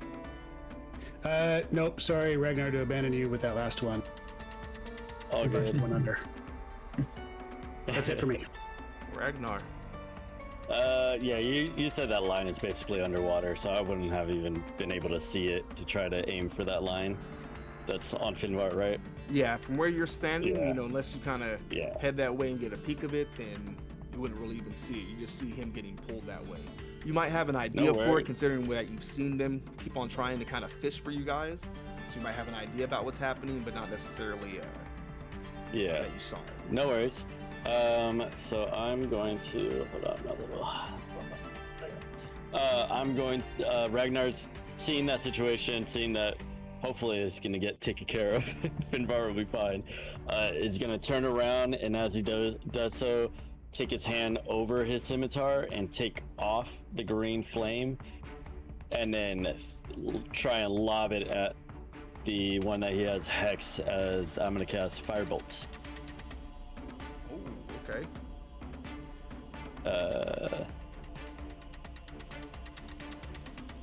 And that'll be 22. That's definitely it.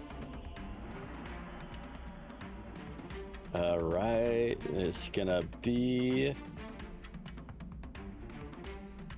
3 fire plus the hex, which is another 3 necrotic. All right, so the fire hits him, and then from the hex there, it gives an extra burst of green flame. Still standing, but he is far worse for wear. Awesome, and then I'm going to... Alright, still not coming down. And I'm gonna run over to you guys. 5, 10, 15, 20, 25. And that'll be my turn. Alright. That's gonna bring us over to our friends here. Finbar continues to pull on the rope there. At this point, it's pulled you into the depths of the water there. Now, the way that the kind of edges of this little pond here all go in, it goes kind of slight at first and then suddenly drops down to where it just opens up to some kind of deep little underwater cavity there. It pulls you deeper and deeper. Pretty soon you're about a good 30 feet under the water. And it's just, this thing is jetting downwards, pulling you further in. Do I see like the fisherman near me or something like that? From the rope, he's about as far ahead of you as you are under the surface now. He had a good 20 feet, or so from where he tossed the rope there. Let's see, you were... Yeah, he's about 15 feet off ahead of you from the rope there. You can just barely see, looking through this very muddy, nasty water. If you peek your eyes open for a second, it almost kind of burns. It's very nasty in your eyes there. You can just see a faint figure. You gotta keep it shut to even, keep it from really getting in there. But with that, so he's pulling you further down. These other ones have ran off. This one here,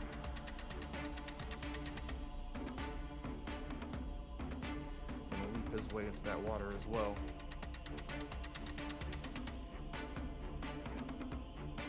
He's got a skull and crossbones mix. Okay, never mind. I moved the... Oh, yeah, I put the wrong symbol on him anyway. It's supposed to be a half-life one. Alright, with that, still being dragged down, back to the top with Finbar. And I'm I'm going to try to break my like the rope that's grabbing me to the deep to the water, or like cut it with my dagger if I could. Try to free myself from the pulling. That's what I'm saying. All right.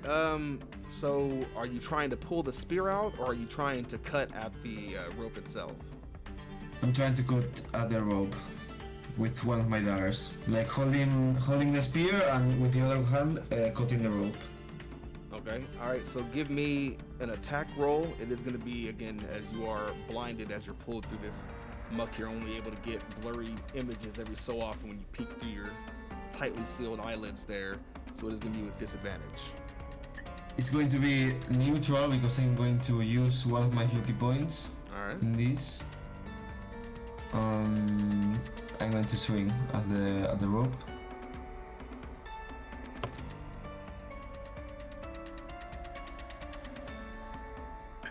Nine. A 9 does not make contact there. When you swing out, kind of braze across the rope there, but the force of the water as he's dragging you down here fast doesn't quite give way. Your blade slides across the rope itself. Anything else? I'm going to grab Torin like with the hand I couldn't I cut the rope. I'm going to grab Torin with all my strength left to not go deeper. But that's where I'm going to end my turn. All right. So, Torn, what are you doing? Is it my turn or the held action turn? It is your turn. Things are loosening up a little bit here as things are getting a bit more, to a different kind of action, but we're still going to follow initiative just to keep things organized. But yeah, he is under the water. You can see the bubbles still coming up, but from what you can very faintly see, just a little cloudy image getting pulled further into the water.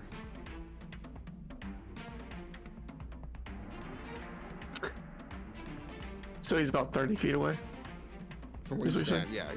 He's about 5 feet or so off ahead of you, then about 30 feet down. If I dive in and start swimming to him, I can make it to him. You can try with the dash there. You might have enough to catch up with him. Then it just depends on what you do from there. What you can do with I'll dash down as my action to him. I'll action surge. And I will...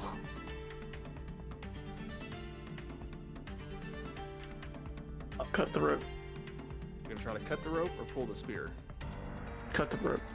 Alright, go ahead and give me an attack roll. And it is with disadvantage as you are kind of eyes closed in, swimming down. Let me mark off my action surge. I'm gonna use heroic inspiration to make it a straight roll. Alright.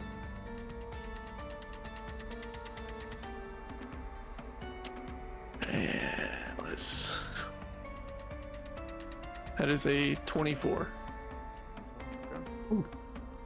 So you go in there and you swimming down as quickly as you can. You're barely seeing this little foggy image there. You kind of just half blind, half just going for what you can see moving in the water and swing the blade across. It makes contact. You can feel the resistance there before it lets loose. To you left kind of spinning a little bit. The current almost halfway trying to pull you both down now. At this point, kind of switching modes a little bit there, trying to break free of this almost natural current that's sucking downwards. Both of you give me athletics checks to try to make it back to trying to break free and get back to the top there. I'm so weak. Oh no. Before they roll, can I, since I'm up next, can I just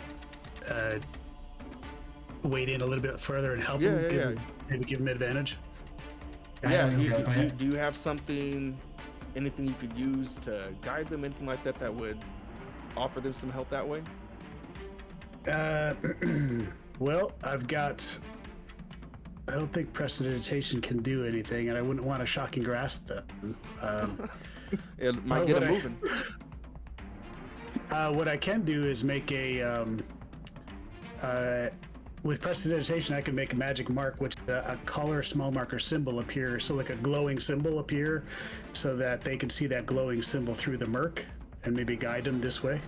All right, perfect. I already have advantage, so help Torwin, and that's it. I don't need. Well, it's gonna help. It's gonna help both of you more or less anyway. So he's gonna kind of put something across the surface of the water, giving it this glow, kind of guiding. Because again, at this point, with between the current and everything trying to halfway pull you down, it's very easy when you're deep underwater like that to lose some sense of direction. And that glow pops up overhead to guide you guys. So go ahead and give me those athletics checks with advantage.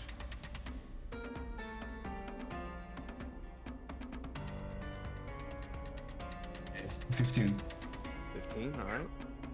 That was a natural 1 and a 12. Hey, So 13 total. hey, that's all right. That works. Digging in there, fighting against just the weight of your clothes, soaking wet, pushing through before finally breaking through the top of the glowing water and getting some deep air in your breath before making your way back over onto the wouldn't call it dry land, but the muck.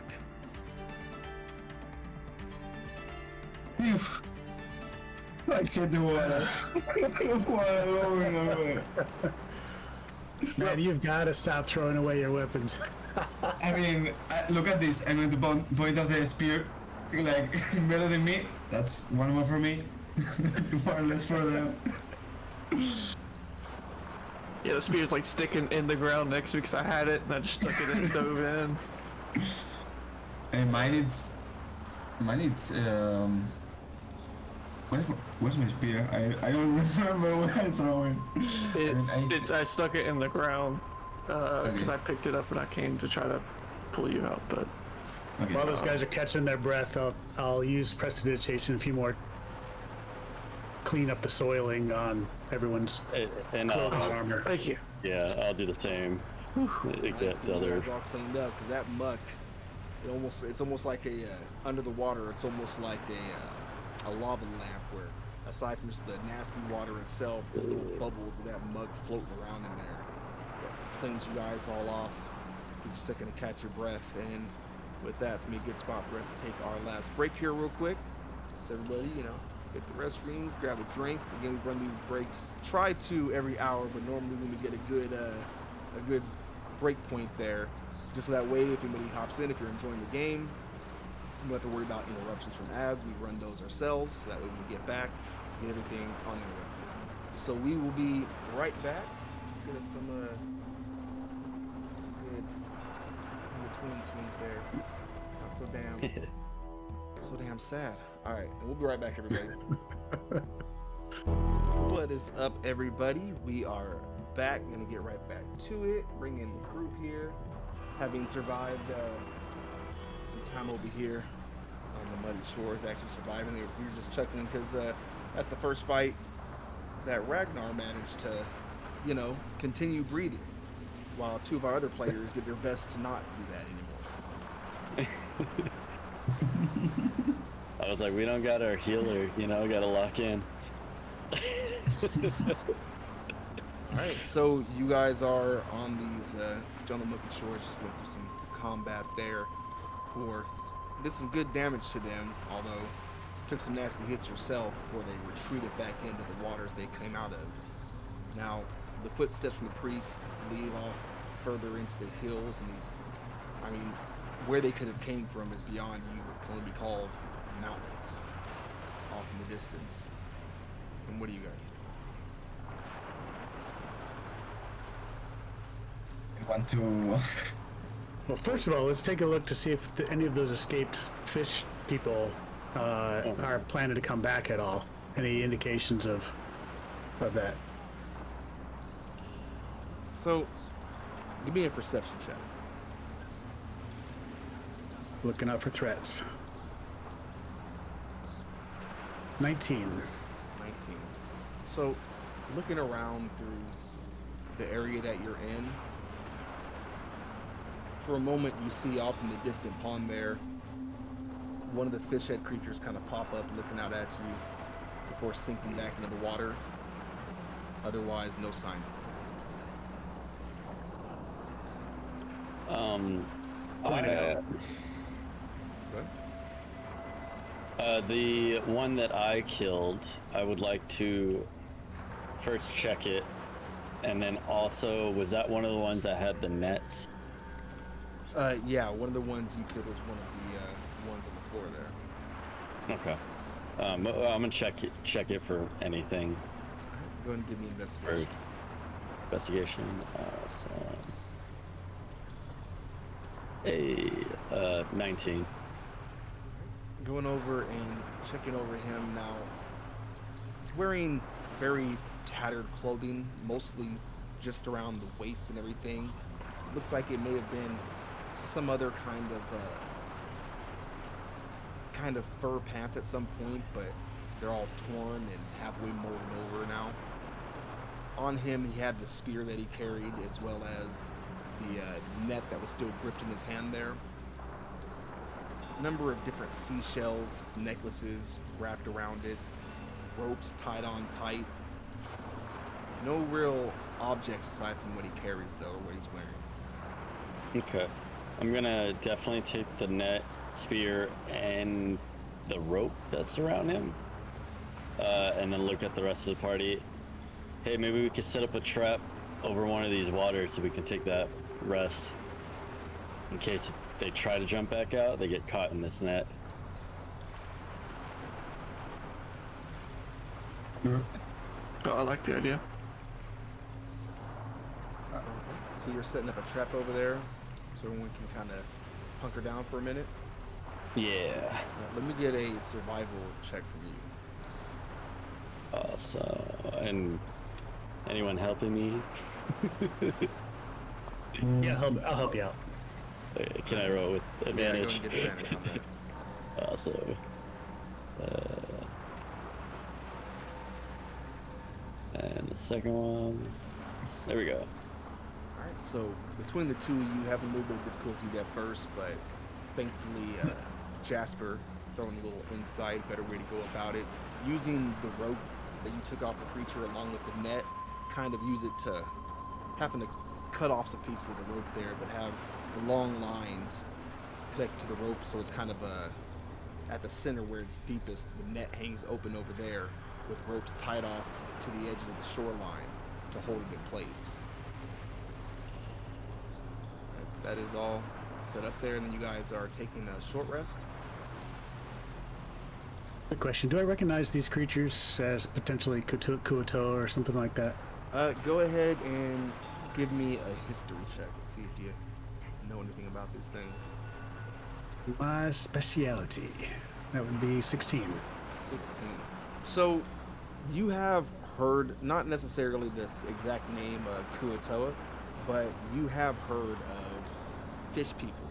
Mostly sailors talk about them, about being out on the deep seas and such, and ships being attacked by these things that crawl out of the water and then drag them into the depths. If I think they're Kuoto, this is going to be really gross, guys. I really apologize, but I'm learning stuff in these books, and some of these spells I have take bits and pieces and components that I don't have, so I'm going to dig out their eyes. Okay. What was that? That was so unexpected. Okay. All right. Yeah. Give me a survival check to see how cleanly you can get the eye out of this thing. Not great. 8. 8. All right. So 2 eyes there. One of them comes out fine enough. You know, you kind of get a good grip, pull it, cut it off right at the nerve. The other one, though, when you go to grab it, gives way underhand a little bit, so a little bit of eye goop that goes right into your palm before you're able to sever it from the I just said the word a minute ago, the nerves. Pull it out. So you have one slightly damaged but still usable, and then one perfectly fine one that you put away into your pouches there. You gonna do that thing to clean Hey, your hands after all Gotta that? pay the price. Yeah, prestidigitation. Ugh. All right. What's the plan? Well, we're Enough. being watched, but I think we're going to be watched no matter where or what we do, as long as we, pay attention to our surroundings. I think here versus anywhere is good enough for our short rest. I mean, could someone else look for the surroundings? I'm trying to sleep a little. Like I need a rest too. After trying to pull you out. So, taking a few minutes there and everything, kind of to get yourselves kind of set in a safe resting position there. Take the time to take that short rest. Let's go ahead and any hit die you plan on using, go ahead and roll them.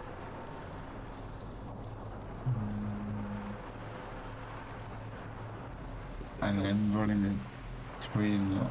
Yeah.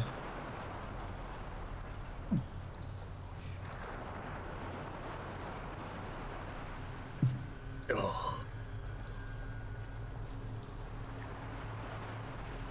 Oof, that one hurts. Yeah. All right, I'm only down 2 anyways, so Down. but Don't you not get out. a Constitution modifier on that too, by the way? yep, that's a 0. Okay. Oh no. I didn't realize somebody dumped con. Oh man. No, I just have a flat 11 on everything except for Yeah, as part of this short rest, I'm going to use Arcane Recovery and get 1 spell slot back. Alright, for sure. Yeah. Alright. Yeah, I got How my many arrows could I have dipped in oil during this rest? And how much can like 1 jar of oil? Well, make? as far as a long rest, and again, sometimes I get the additions mixed up, but as long as it's still the same there, a long rest is an hour, 10 minutes of which you can spend like doing something aside from resting.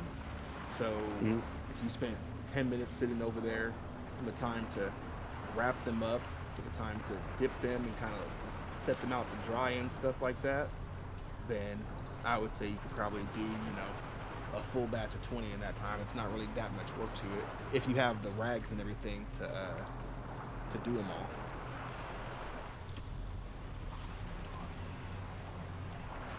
He's like, I'm just ripping off Finvar's clothes, just ripping it. He's gonna throw it away eventually, anyways. Right. Might as well. If you just tell me, I don't mind it. Like being shirtless. That's when the I game actually- turns into Magic Mike here when Finvar loses it and just throws his shirt at one of the monsters. Just take it. I mean, it's a resourceful elf.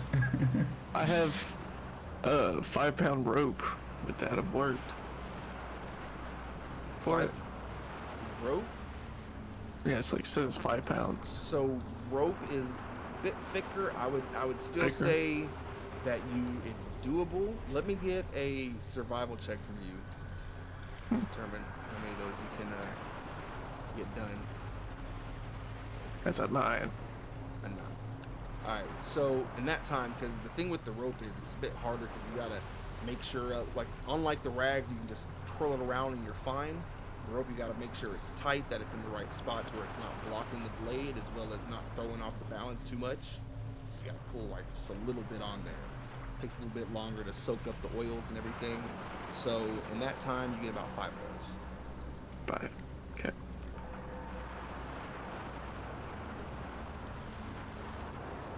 I suggest also that we take this a little more seriously.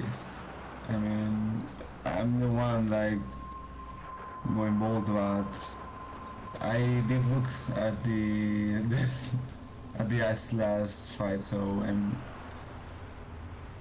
we should be worried about what's happening here. At least that's what I'm thinking. So should we go the stealthy way? Like, to find the priest? What do you think? I mean, I'm always down to be stealthy, but he did see us come on here, so he's probably expecting us. He knows we're here, but he doesn't know where we are coming from, so... That's fair. That's a good point. Also, if we go slow enough, if we don't rush it, we can keep an eye out for any ambushes. Like this one. Yeah. Sounds good. All right, I you would guys have are picked proceeding up the. onwards. Good. I would say I picked up the spear I left on the boat as well and put it back. Grab that up. Yeah, I took my spear also. Like, the one I was carrying. With that spell slot I got back from the arcane recovery, I'll use that to recast False Life. All right, so with And that, I will hand the spear off to either Torn or Finvar, whichever one of y'all wants an extra spear. I don't need it. Give it to Torvin. Okay. I'll hold it then. Or are you gonna hold it? I'll take it. Okay. One of the like the fishman spears, no? Yeah. Okay. Does that one have the rope attached to it? Oh, it's like the one that impaled me. Is it worth the same going for Like me? a harpoon. Yeah. Reason? all right. So, wait, say that again. Does it work the same way like the spear that the fishman had for me, like throwing it to grab someone and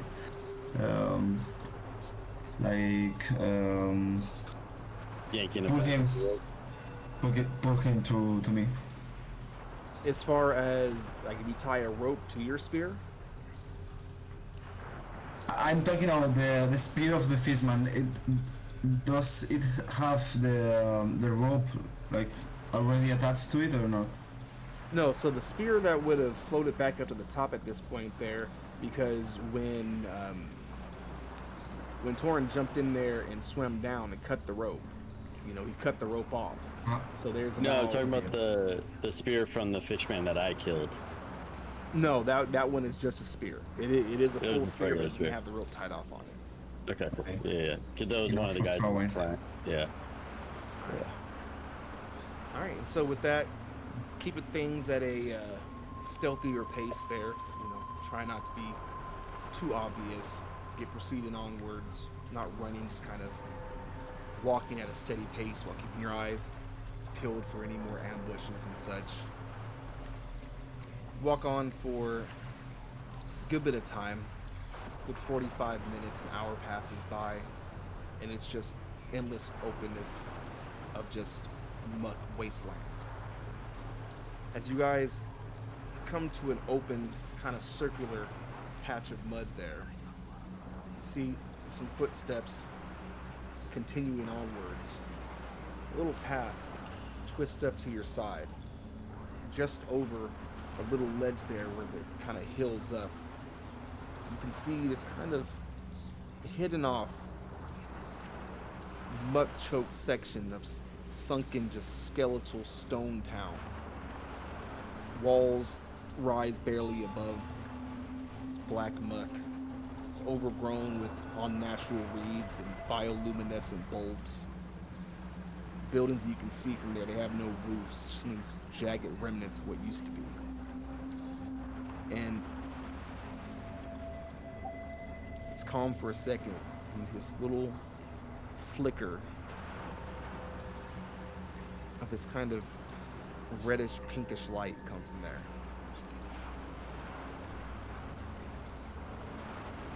What do you guys do? Pinkish light.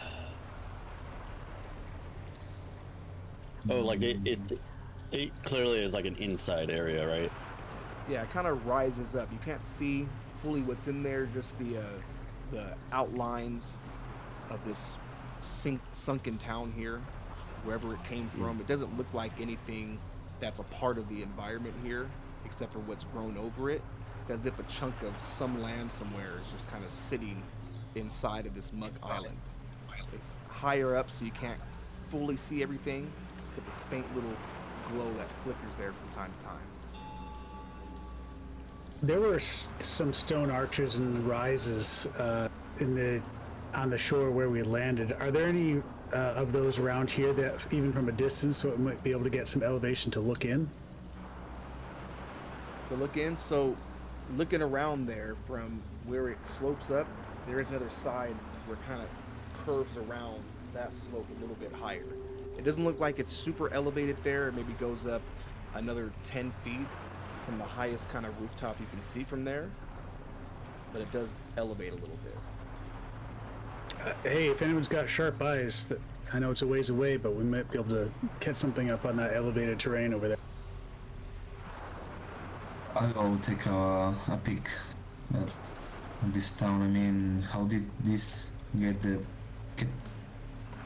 here? I mean, it doesn't make any sense. Okay, so I'll top there. Yeah, and take a look to the flicker of light and in general to the abandoned sunken town. So, climbing up top, getting a peek down below, no signs of any life there. At the center of this ruined structure, rising half buried from the mire, is a slab of glistening amethyst. It's unmarred by age or filth. It hums faintly with an arcane resonance. You can just barely see from where you stand there, just large enough. It's got a symbol etched on to the top of the amethyst there.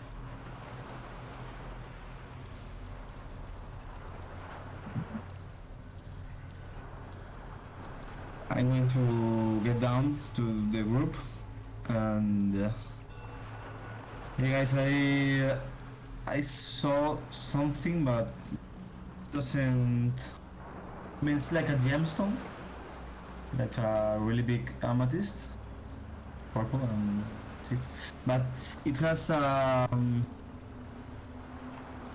don't understand it. Maybe you do, Jasper. I'm not quite good with magic. You draw it in the mud? No, not in the mud, but in like a crystal and an amethyst. I was thinking maybe you could draw what you saw, what it looked like. I mean, take a pic, come with me, and we are going there. Sure. I mean, I'm not good at drawing either, so it would be. Okay, so I saw him. From the peak. So you guys gonna start heading that way then? I mean, without making. Yeah, we go there. So, continuing to kind of keep it low, keep your eyes peeled for any unwanted company there. Get a little bit closer. Now you all see this big chunk of amethyst there, just curling up. The top of it, it's etched over with what looks like an eye with a half crescent lid. At the center of the eye, the pupil itself shaped like a key. Some of you would recognize this as the symbol of Caleb. And even in that fading light there, the symbol seems to shimmer and pulse a little bit. At the base of the shrine, there's a petrified corpse leaning against the stone. It seems preserved in a state of twisted stillness.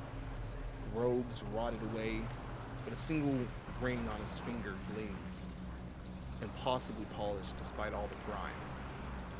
A leather satchel still clings to the body, fossilized with a lump of the semi-hardened muck.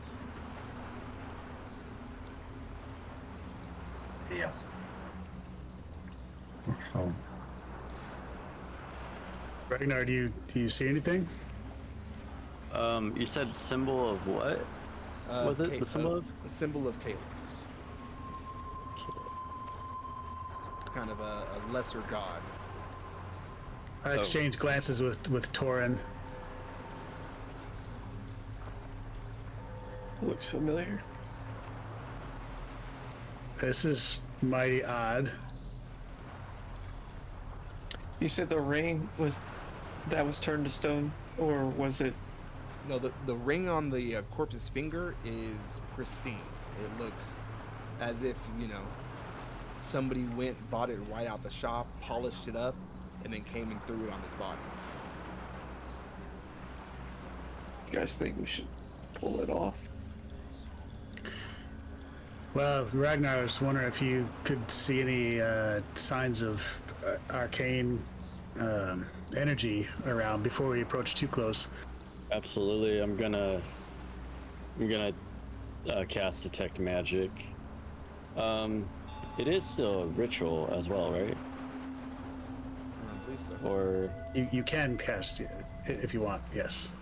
okay, cool. Yeah, I'm gonna do it as a ritual so I don't use my spell slot.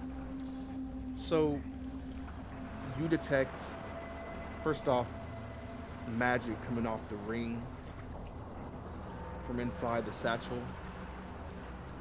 And a very powerful, it's not quite just magic. It's not like a spell or anything, but some very powerful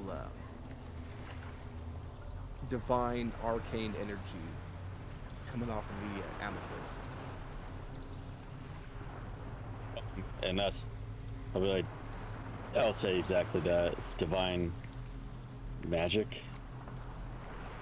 Yeah. Divine. It's not my field, that's more yours, right, Finwar?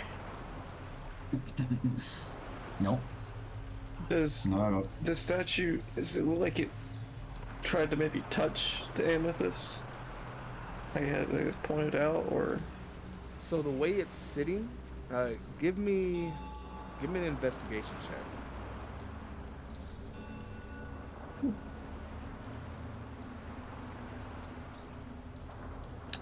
Flat 10. So, from looking at it, it's hard to say exactly what was going on there, but you don't get the feeling that it was going towards it. It's got its back to it in more of a defensive way.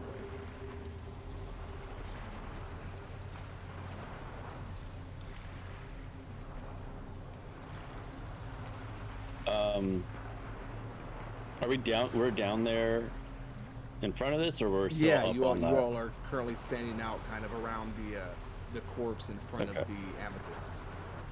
I'm sorry, Yeah, how or- big is that amethyst? It's about 5 feet across, and it juts up about a good 3 feet. The glow is what makes it so clear to see. I'm gonna look to Jasper. Do you think you can tell exactly what this ring will do? I can with some time, but I'm more interested in this amethyst at the Right. moment. Oh yeah, looking at the amethyst, do I get anything off that? Yeah, you had picked up. That's where you picked up the divine arcane energy from. Oh, okay, my bad. I thought it was the ring.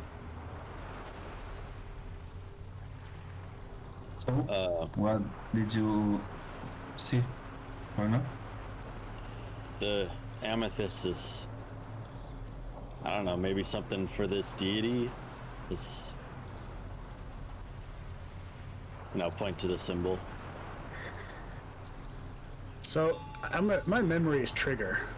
I may be a town guard who's really just learning some of this stuff, but one time I was sitting in front of a classroom just guarding the school, but daydreaming and listening to the instructor in the back talk about some of the nature of the interweaving between arcane and terrene or nature and divine type of magics, and I couldn't really recall at the moment what that instructor was saying, but I am going to just put both hands flat on that amethyst to either side of the symbol of Calum, and see if I can, through my Arcana knowledge or magical insights or my premonitions that I've been having lately, see if I can delve into any sort of arcane weavings within this amethyst. All right, give me an Arcana check. That is a bit of an expertise of mine, but let's see if I roll well. That would You know, I'm be a something 21. of a wizard myself. 21. So as you go and kind of place your hands, before they even make contact, you can feel this kind of vibration from this little static charge that meets your fingertips before they touch the surface. When they do, the glow goes from that flickering glow to a more still dim but kind of humming light. And you could feel almost like your fingers working your way down into it. You can feel there's something inside of it. I whisper, I've been looking for you, and try to mentally push my hands deeper. All right, give me another Arcana with advantage.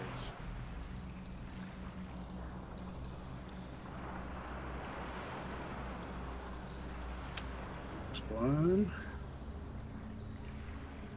Oh, still 19. And as you start pushing down on your hands, less physically, more mentally than anything, that dim glow brightens until you're all but blinded. Anybody looking at him, he's just bleached out by the brightness of the light. The amethyst begins to shift. Every little section that had a jagged edge there folds up almost like origami until it blooms out like a rose. The amethyst color fading away and taking on more of a ruby red.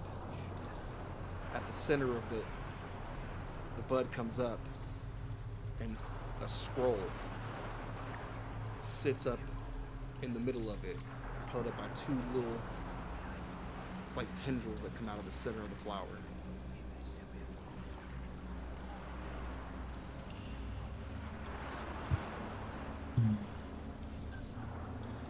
Well, looks like you did something there, Jasper. What was that, Jasper? I mean, did you change the shape of the crystal?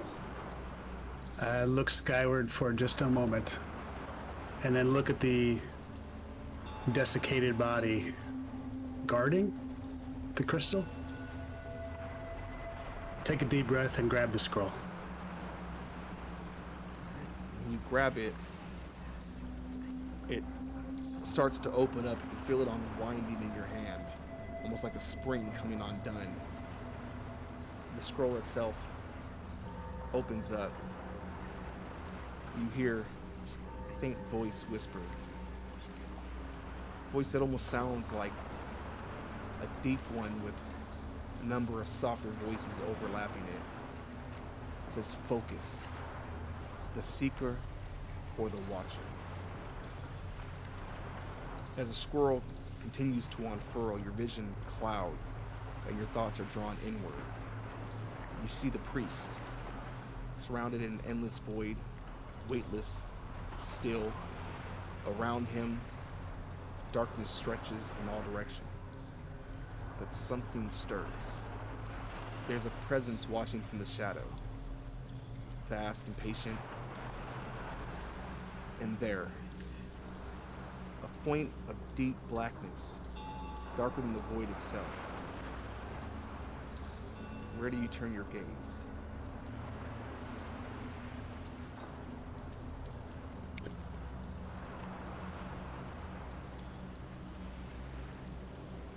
I am also a seeker, but I look to the watcher, the blackness in the void, because that's where both the knowledge and the danger reside.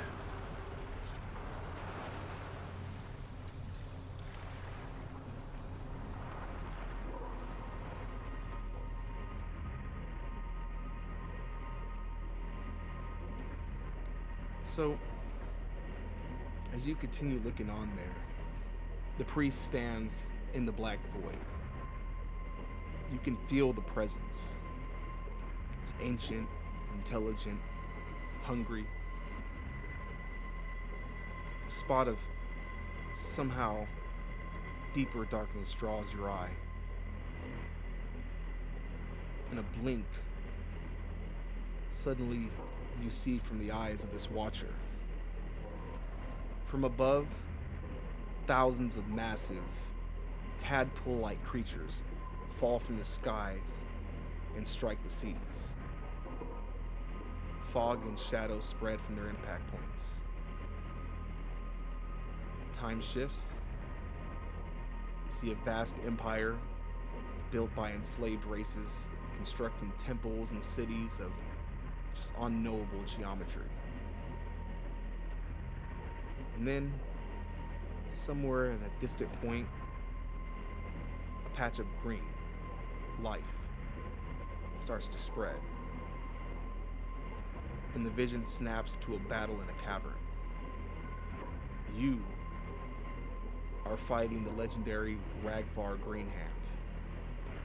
He is radiant with power, and you're no match. You lash out with tentacles, but it resists. He fights you off. And with the final blow, he casts you into the dark, where your sight fades again.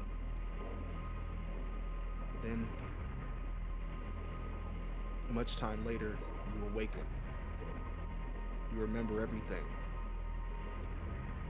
The world has changed, but you're still here, and you can fix it. And with that, you pull back into yourself as the scroll crumbles away, leaving in your palm there a little, not quite a burn, but a marking in your palm. It leaves behind the symbol of Caitlin.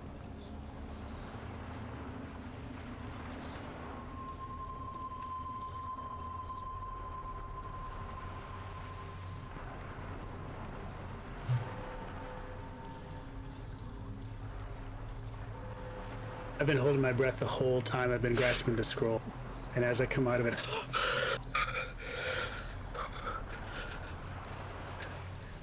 I'm shaking. Jasper, you okay? Blinking away the vision, looking around. Centuries, eons.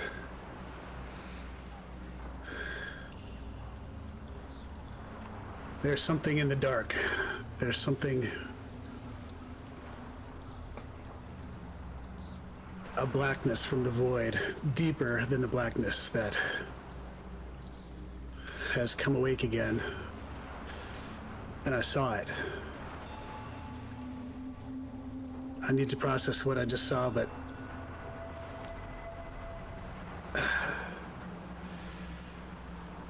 it's lived a long time, and I hope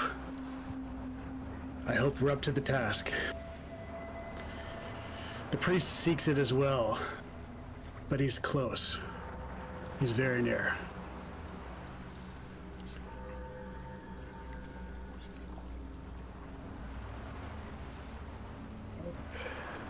A vision, or what you're saying? You saw the future. I saw the past and what it can mean to us in the future. I'm not exactly what I saw. I need to meditate on that or process what I saw, but I saw the priest, and he was seeking a greater power hidden and enveloped in the dark. And that dark itself has been at war with, I think, with Caleb itself over the eons. And I think this creature has somehow, in some way, come back to life, or come back to Aradiel. And is here. It's breathing its influence. It's breathing its life back into this priest, this village, this world again. I need to think on this more, but we're killing not good. with God level shit, basically. That was what I was going to say. I mean, mystery solved. That's it. No, we came here to see what happened. I mean, mystery We already solved, know. but we're supposed to also help these town folk. And if Yeah. you're saying whatever you saw has any correlation to that priest, I kind of wanted to stick an arrow through him since we saw him, to be fair. Torin, your instincts were spot on. So that's I kind mean, of all I have. So It's not going to be easy if that ancient thing is backing him up. So, I mean, maybe I'm cowarding up. I don't know, guys. definitely It's seems not like gonna we be dipped our easier, toe into something. Maybe you're right, Torin. Maybe if we kill the priest, maybe we sever that link.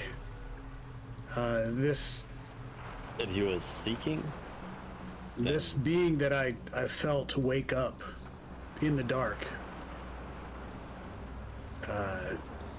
Maybe it's just too young. I'm just speculating now. Maybe it's too just learning its way again in the world, but maybe we're just early enough to try to prevent it from spreading too far.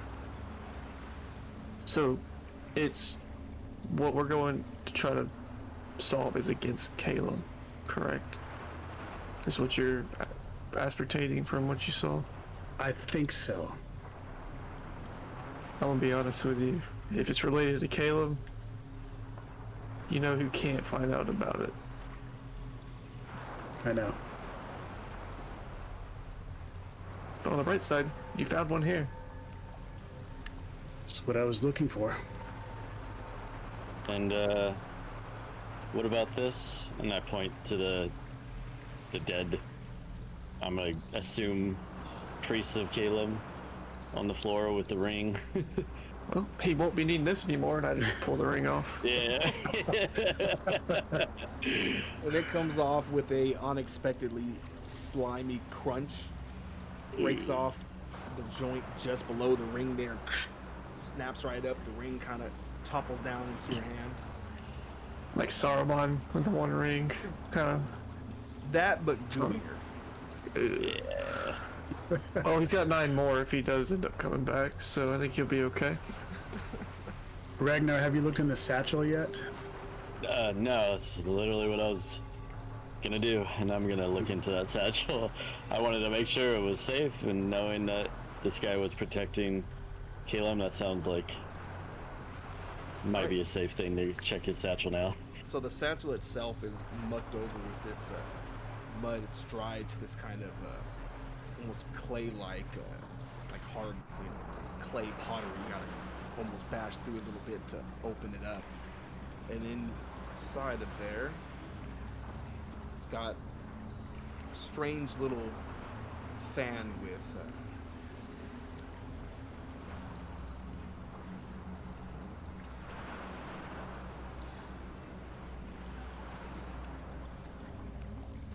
it's got a strange little fan with these it's etched and stylized with feathers and runes. One potion in there. It's got some kind of purple liquid inside of it. 4 what you can clearly spot as potions of healing. A strange rod with a number of odd grooves across it, but otherwise appears to just be a rod. And another one that looks like it looks like a spear, but collapsed in on itself.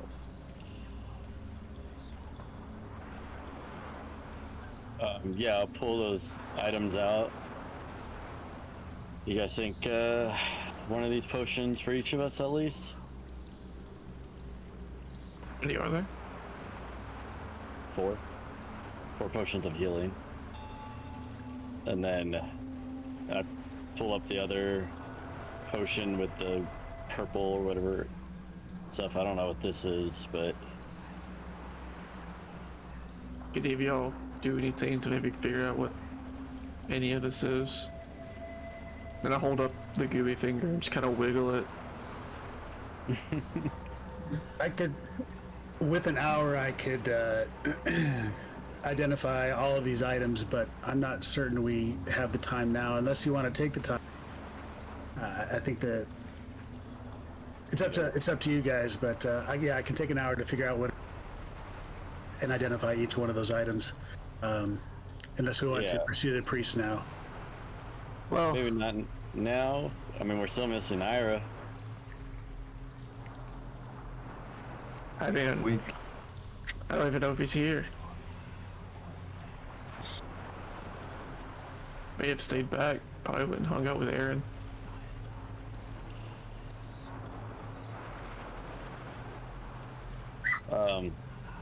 And I'm gonna pull up what looks like a collapsible spear. Okay, I'm not good with this, so any takers? Here? Right, you said it looks like a it's Correct. a collapsed spear. It does look like a collapsed spear. Why don't we take 40 minutes, get our bearings, see if we can do a little scouting and find out where the priest might have gone, find his tracks, and I'll take 40 minutes to identify those items. Okay. Yeah, sounds good. So as you guys are doing a little recon, I mean, you're ritual casting Identify. Yes, ritually.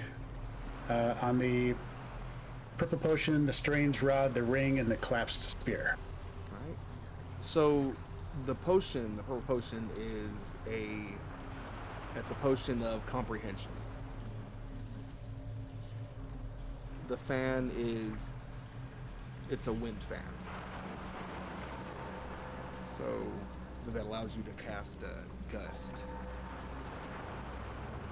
The rod that you found it's actually a rod of useful things. It's different ways to function at different. It's almost a little puzzle within itself. Once you know how to do it, it changes to a number of different useful items. The spear it's called a dexterous words they choose sometimes. It's called a dexterous spear of returning. It's a spear that, rather than strength, because it's kind of thinner, just the way that it's made, rather than strength, it uses dexterity. And when thrown, after being thrown, it returns to the thrower. It does require attunement. Jackpot. Wait, what did you say that spear was, Jasper? Oh, Wow. Maybe the answer to our prayers. thank you. I don't have to buy 2 of everything. So it's for me. Can I take it, please?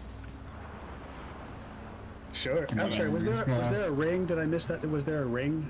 Yeah, this thing right here. Yeah, and the ring itself, that is a ring of mind shield. Don't think it worked very well for him. Well, actually, Torin, that might be a good thing for you, but it's the kind of thing that can prevent people from magically locating you. Oh, really? That's a neat one. I mean,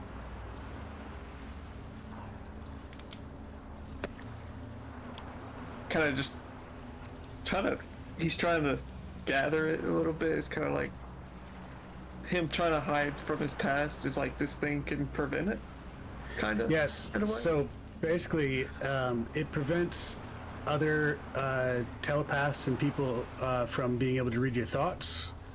It can hide whether or not you're lying. It can also, if someone's trying to telepathically communicate with you, you can block it.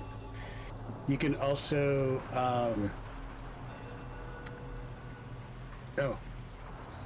if you die wearing this ring, since I've identified this, your soul will enter the ring, and it can remain in the ring.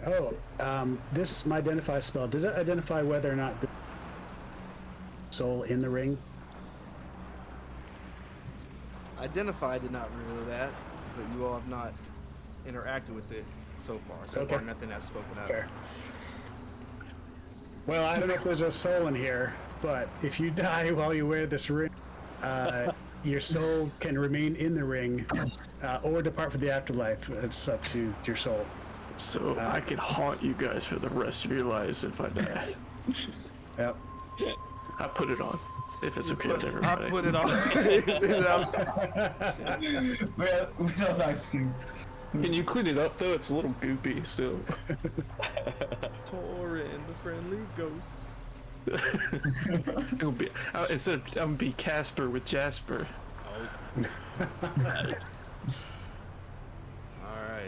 Alright, and then Finvar, for that item that you got, I did homebrew it up there. I'm still trying to figure it out. I think I'm gonna have to go in. Once you add it to your inventory, then I'll go in and I have to like make the proper changes to where it applies to your stats, because it doesn't let me do it in the thing to where it's gonna go off your dexterity. So I'm gonna have to go in and set exactly what it's supposed to be. So let me know once you have that equipped there. As far as everybody else for this session, let's run everything down. Made our way back to town there. You guys had an experience in the night. Made your way back to town. Headed out on the water. Found a horrible place to be. Had yourself a nice fight there. Found this location, did some investigating.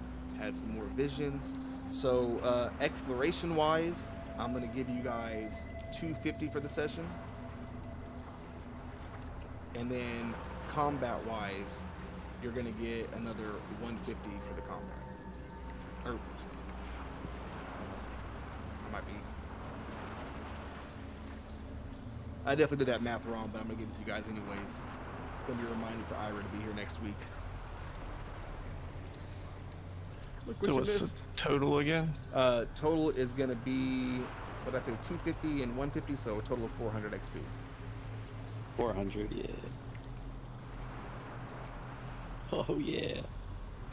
And then you said trying to remember the items exactly. The fan, There's- the ring, the rod, the spear, and the potions. And then, oh yeah.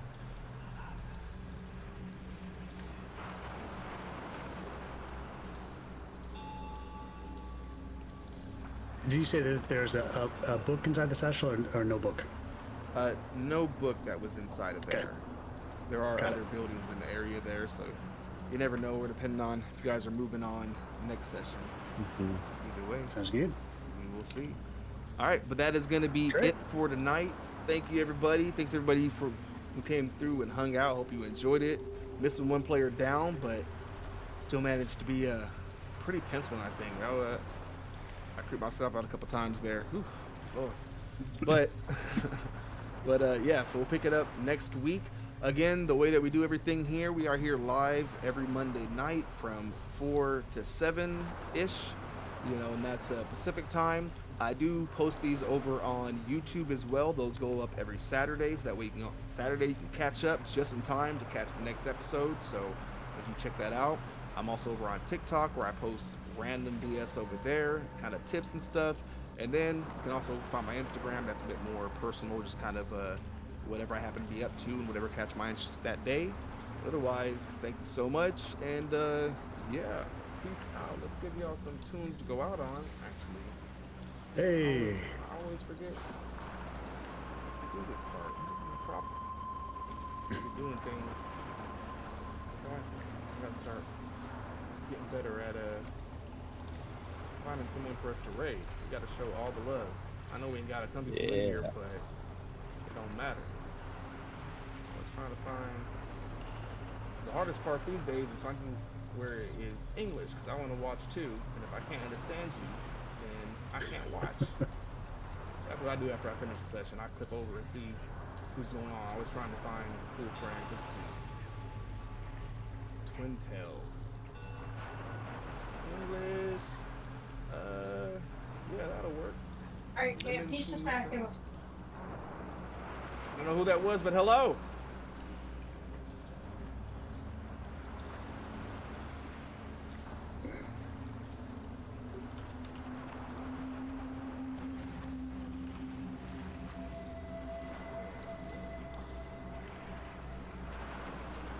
Once we're all gathered up, we will send on over that way.